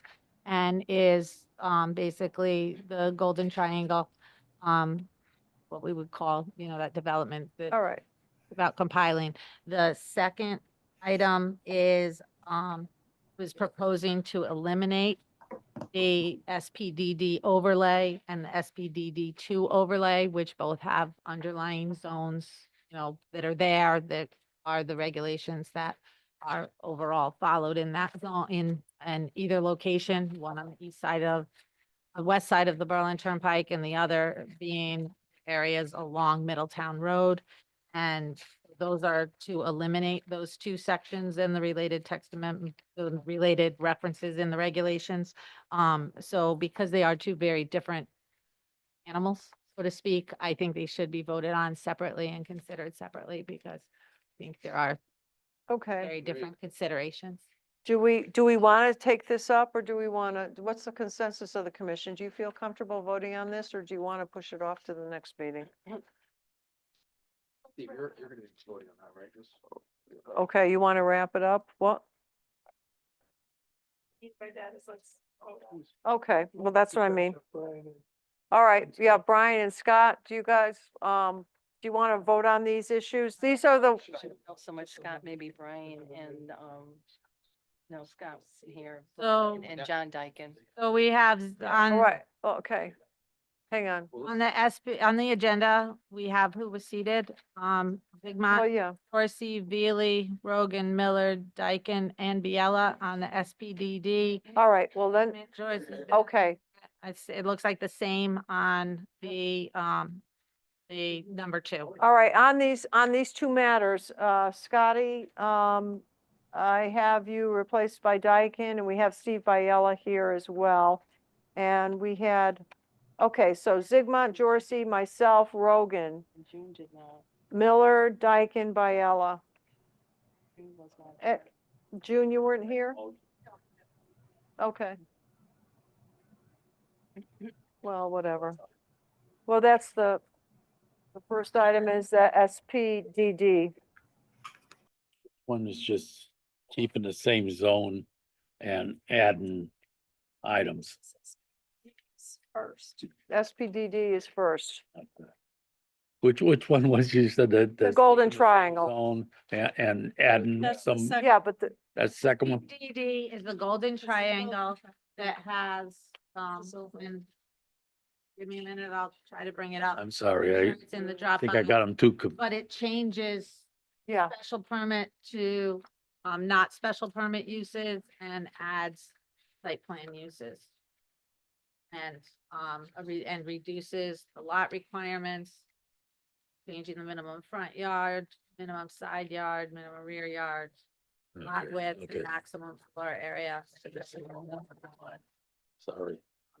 Adds banquet hall facility definition. all right, thoughts on that? The SPDD, it has a lot more movement to it.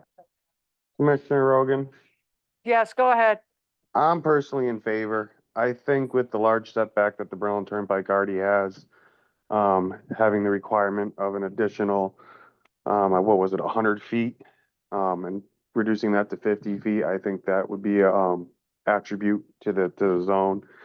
Most importantly, I noticed that they're keeping the, 200-foot setback from, residential, which I'm pleased with. I know it's a tough area to develop, so, having, anybody who might be interested in it might just look at the regulations as they stand right now and just not even want to put any effort in or even explore any opportunities. So I think, adjusting these regulations a little bit, I don't think we're making massive adjustments, but I think the little bit that we would be making, might entice some good development in the area. The only thing that I would personally like is less residential, more commercial, but 40% is, I guess, substantial. Yeah. So is that a motion then, Brian? Sure, I will make the motion to approve. Okay. As it's written? All right, so we have a motion. Do we have a second? This is on the SPDD. This is the Golden Triangle piece. Do we have a second? Going once, a second by Mr. Biella. Do you have further discussion? And my further discussion would be, yes, I would like to see less residential in that area and more commercial, because I really think that that's going to be a prime commercial area that will be recognized. And that's my thought. Anyone else? Or My only thought on it is, I think of this area of town through our lifetimes yeah, as being held up on a pedestal, basically, as being the most important part of town for development. And it just, it's not. I find what's proposed to be really uninspiring. It's just pretty much the same as what we're getting everywhere else. Yeah, well, And it disappoints me because I really, I don't have an idea of my own that I would. might improve it. But I just, I would have loved to see I have like a- medical research up there, or, like you have those walk-in, operating, like on Cromwell Avenue over in Rocky Hill. You have those, you have those plazas, and you can have orthopedic surgery done there and stuff. I mean, these are places that are outside the hospital, but they offer a really good, it's a really good business and it's a very pleasant surrounding. I just, It's just- I feel like it could have been better. Yeah, like, Still could be, we could revisit it another time, but the concern that I have is that things are opened up now for just your average thing. yeah, And so I'm hoping that we get something that's not so average. yeah, okay. In discussions of this SPDD, Got 7 minutes to get you out the. we discussed that sales of boats and vehicles, equipment, car washes and restaurant drive-throughs to be eliminated from this list. So I'm just saying that if we vote for this, then those items that we discussed should be taken off the list. Okay, so you're saying sales of boats and vehicles, car washes and drive-ins, the last three should be stricken? This one here. Is that what I'm hearing? Sales and service of boats, Yeah, sales and service of both, car washes and restaurants? bottom three items. Yeah, we strike them? Yeah. Well, we are in discussion, so, That's yeah. That's what we discussed. Mr. yeah. Rogan, would you, I personally don't know if I agree with that. I think striking them may be used because we have plenty of used. Just like we have plenty of motels along the turnpike. But as I was saying in the last meeting, like Mr. Orsi did with his development and his new car dealership, I mean, that turned out to be a very nice addition to our turnpike. So I don't know if striking all new, just like Tyler Equipment is a nice addition. The equipment sales place across the street is nice. I know that Newington has a very nice like HO Pen and another new equipment place. I do think there is a corridor just because of its location in the center of Connecticut for these types of businesses that might want to locate there for their yeah, but could clientele. couldn't we do that as a special permit? That's what Yep. it's. I would on have the- no problem with it as a special permit. Yeah. Okay, But also to address Commissioner Jorsty's point, I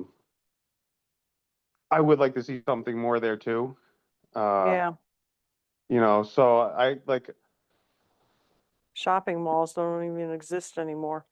yeah, and I don't like the idea of it just turning into another BT1 or BT2 zone where we get, a couple 300 feet of frontage of commercial and then all of a sudden next thing you know, we get apartment buildings in the back. So that is, Yeah, that's a thought now in my mind, after her statement. And with that 60% residential, nobody's saying that well, I guess if any plan came forward, there would have to be a 40% component. That was really the one thing that I always got hung up on was how much residential would be allowed there. yeah, So now Well, you got me questioning my motion. yeah, oh, that's all right, we're gonna ask you to amend it or withdraw it anyway. Yeah, because yeah, I would like to see more commercial and less residential there, to tell you the truth. I just don't want to see apartment buildings up there. I just like, Yeah, right. especially the view from the Route 9. You don't want to be driving Yeah. down like you do down 84 in Cheshire and all you see is big, ugly apartment buildings. Yeah. Yeah. All right, so where are we on this? We're just minimizing this more and more. So right now, we're striking shopping malls, sales of cars and boats and equipment, car washes and restaurants with drive-throughs. That's what we have struck. Well, because shopping malls don't, yeah, because they don't exist anymore. Nobody goes.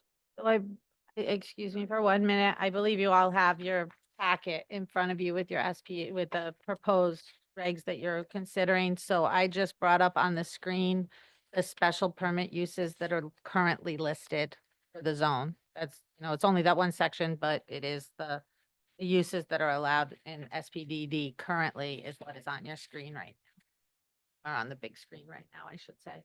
And then the wording that's proposed is of course in your packet. So in case somebody has said something about a certain use and I wanted to know if it was added or if it was already in there. So I thought you might have the same question.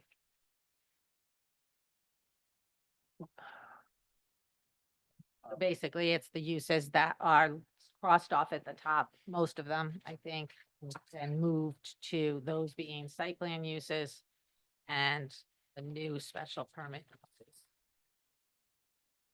The list. My concern continues to be, with respect to amending the area and bulk requirements. Once we give that up, it's gone forever. And, I don't know what people's thoughts are about that, if I'm just being ridiculous. I just feel like we're giving up a basic tenet of what zoning is all about. When we start piling structures almost on top of each other functionally. Yeah, the setbacks. I You mean, know, I I think, don't, yeah, I do think lowering the setback, at least from the turnpike, is good. Like I said, I like the, keeping the 200-foot setback from residential. I think that's very important. I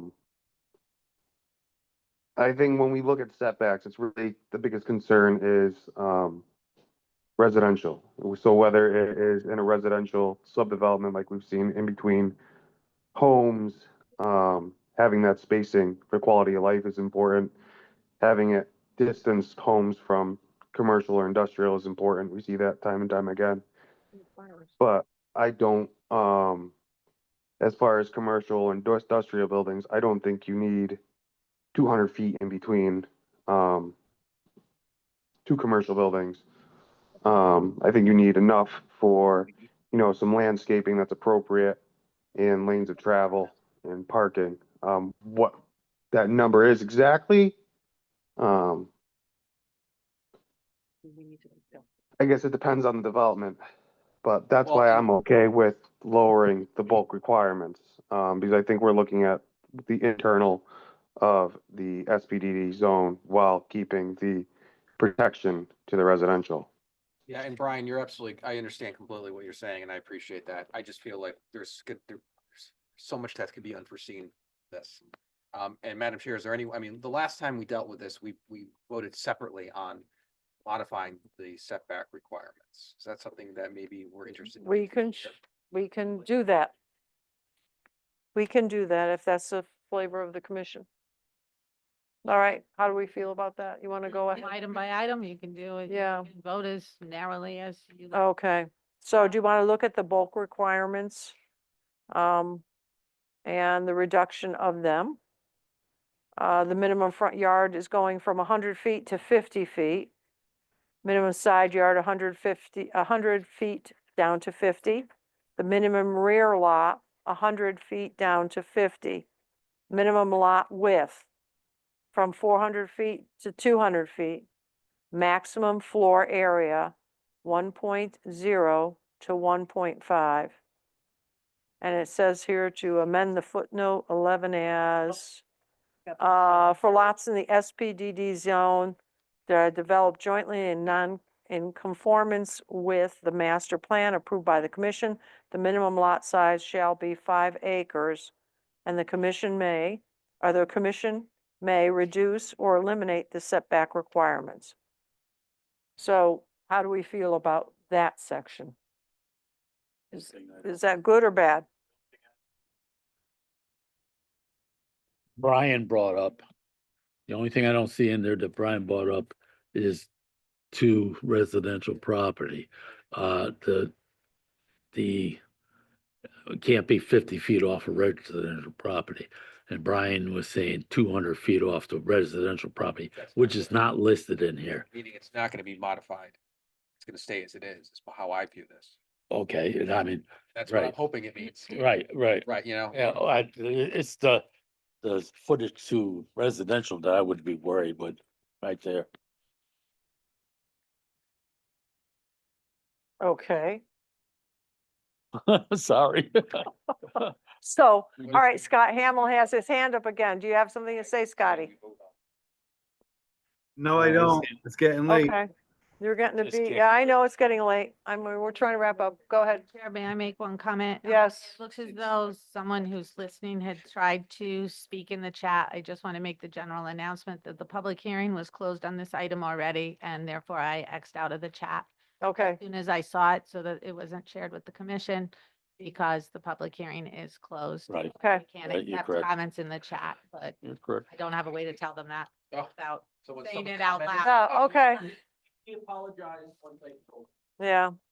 All righty, so do we want a motion on this? Either we're gonna stay with it or against it or keep it as is, or what are we doing with it? One I feel comfortable with changing is the frontage. I don't feel comfortable changing any of the others. Okay, You're correct. so is everyone in agreement with that? So the frontage goes, the front, 3A is the only one that I. The front yard. yeah, As opposed to the frontage. So the Oh, front yard yes, is the the front depth yard. of the front yard. The frontage is 50 foot. is the length along the road. So I just wanted to make that. so clear. you're saying you're not comfortable, I'm comfortable with changing that one to 100 to 50. All okay, the other ones I would want to stay. Wait, minimum 100 feet of front yard from the road to the front of the structure? Yes. Change down to 50. 50 feet, Understood, thank you. all right, I am So, under- for something like a side yard, you'd have 50 feet from one side yard and then another 50 feet from the other side yard, considering that they're both in that commercial, which would give you 100 feet in total between buildings. I think 100 feet is substantial for the side yard. For your rear yard, you're looking at the back of buildings. That means you'd have 200 feet in between buildings.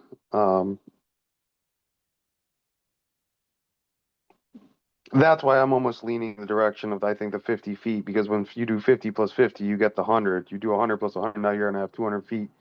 And now I feel like that's gonna make for a almost, I don't even wanna say disorganized development if we get one. I'm trying to think of like the evergreen walkways and how they're set up. And they just don't have that type of spacing in between the buildings, to the rear and the sides. Yeah, but something, Brian, Rogan, you're absolutely right, but we can always modify that requirement as needed. You're true, you're right, you know what, you're very right about that. But, And but that was the other thing that I was thinking about this, is generally when we handle a text amendment to a zone like this, somebody's, we're not doing it ourselves. Somebody who's interested in land is bringing us a text amendment, and they're also bringing us a general idea of a plan so that we can have a better picture of what we're, voting on. Whereas this is just a basic concept, which kind of makes it hard to visualize. All right, yeah, I'm good with just at least lowering the frontage on the turnpike.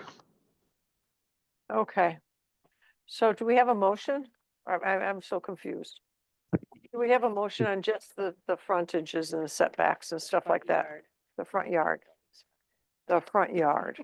I'll make a motion to adopt, section 3 of the proposal, to modify the area and bulk requirements of section 6J as follows. Only item A, change item 1, minimum front yard from 100 feet to 50 feet, rejecting the remaining, proposals in item 3. Okay, we have, Still accepting 11, right? You're still accepting 11. Yeah, that's part of it. And accepting footnote 11. Yes, Yeah. thank you, Commissioner. How Okay. about 2 residential properties? We're adding that, We're not No, what- touching that because it's no. not part of the. but that's part of it now. So sorry, it is No. 200 feet now, right? okay, so we have a motion. Do we have a second. second by I'll Ms. second. Jorsey? Further discussion? All those in favor? Aye. Those Aye. opposed? Okay, so moved. All right, then going back You didn't say. to, I thought my name was not on it. Who was spoken? Oh, oh, So, Steve was on it and Yeah. Brian was on it. and then Brian. Yeah. Good job. Don't worry, you don't have to hang your hat on that one. Okay, then going over to the text amendment just in general. Correct. So now we're gonna look at what's allowed, what's now allowed. And we're eliminating, J, shopping malls, M, sales service for boats, vehicles, and equipment. And we're going to eliminate car washes and restaurants with drive-throughs. Those are 4 that are eliminated out of the so-called golden triangle, special permit DD. Could I make a suggestion? Yes, go ahead. Could we also eliminate the mixed-use residential development and just leave it as it stands, just for business and commercial? That's fine. So you want to strike mixed-use residential development Yep. and, okay. Okay, so we're gonna take out, A. All right. So any other comments, questions? Hearing none, do we have a motion? I'll make the motion to approve as stated. Okay, motion by Mr. Rogan. Do we have a second? A second. Second by Ms. Millard. Further discussion. All those in favor? Aye. Aye. Those Aye. opposed? So moved. Oh, Gentlemen? yeah, I'm just kidding, stop. that's all right. Now we're Can't going to, either. now we're going to BT1. No. No, so Did that. section 2. Oh, God almighty. Now you're to the SPVD overlay and the SPVD 2, which is an overlay as well. And I'll just quickly, to the reminder, read the description, it'll be the one-liner, but that hopefully will prompt you. Remove ineffective zones and regulations from the zoning regulations. This amendment would eliminate both the SPDD overlay and the SPDD 2, also an overlay zone, and all regulatory content associated with those overlays from the zoning regulations and official zoning map. I never liked overlays. Commission. And the map is on the second page, so you can see where those 2 overlays are. The red- That's the railroad. That's around the railroad station, right? mostly BP1 underneath, and the hatch marked areas, No, it's here. not the purple where it's written, This is it's Worthington pointing side, it's- to No, the hash marked areas. So Middletown it's Road. the 2 hash marked areas along Middletown Road. 2 hash mark there. They're yellow with the hatching on them. So is there any of that? Those are really residential. anyway. One is R50 and the other is R43. And on the Middletown Road side, under the SPDD 2, the underlying zone is BT. Scott Hamill has his hand up again. No, he doesn't. He's. Maureen, so What? on the SPD 2, this in here is the overlay? No, not the Not the black hatch, hatch yeah. marks. The black hatch marks are historic districts. So and there is those are no not overlay on affected. that side. The overlay is the dark line that is mostly red. Oh, Little, okay. there's a land trust parcel that's Okay. tan. And behind there is the Worthington Ridge. Behind it is Worthington Ridge. This is the black hatch mark, not the black hatch mark. Nothing proposed there. Okay, what do we want to do, Commission? Make a motion to eliminate the overlay zones. Okay, we have a motion to eliminate the overlay zone. Okay, do we have a second? I'll second. All right, we have a second by Ms. Jorsey. Do we have further discussion? Hearing none. All those in favor? Aye. Aye. Those opposed? Nay. So moved. Okay, We cleared them off. and that's it? Oh, wait, we have more. Oh. All right, now we're really gonna go through on this. Okay, so the 9-story building that's continued, postponed for Vesta. Approval of the minutes, really quick. Give you the minute. We So didn't- you can't I was gonna approve say- them. Okay, fine. Commissioners' comments really quick, planners' comments really quick. Any, I guess you don't have any? Okay, that's great. I made all the comments I could make. Okay. All All righty.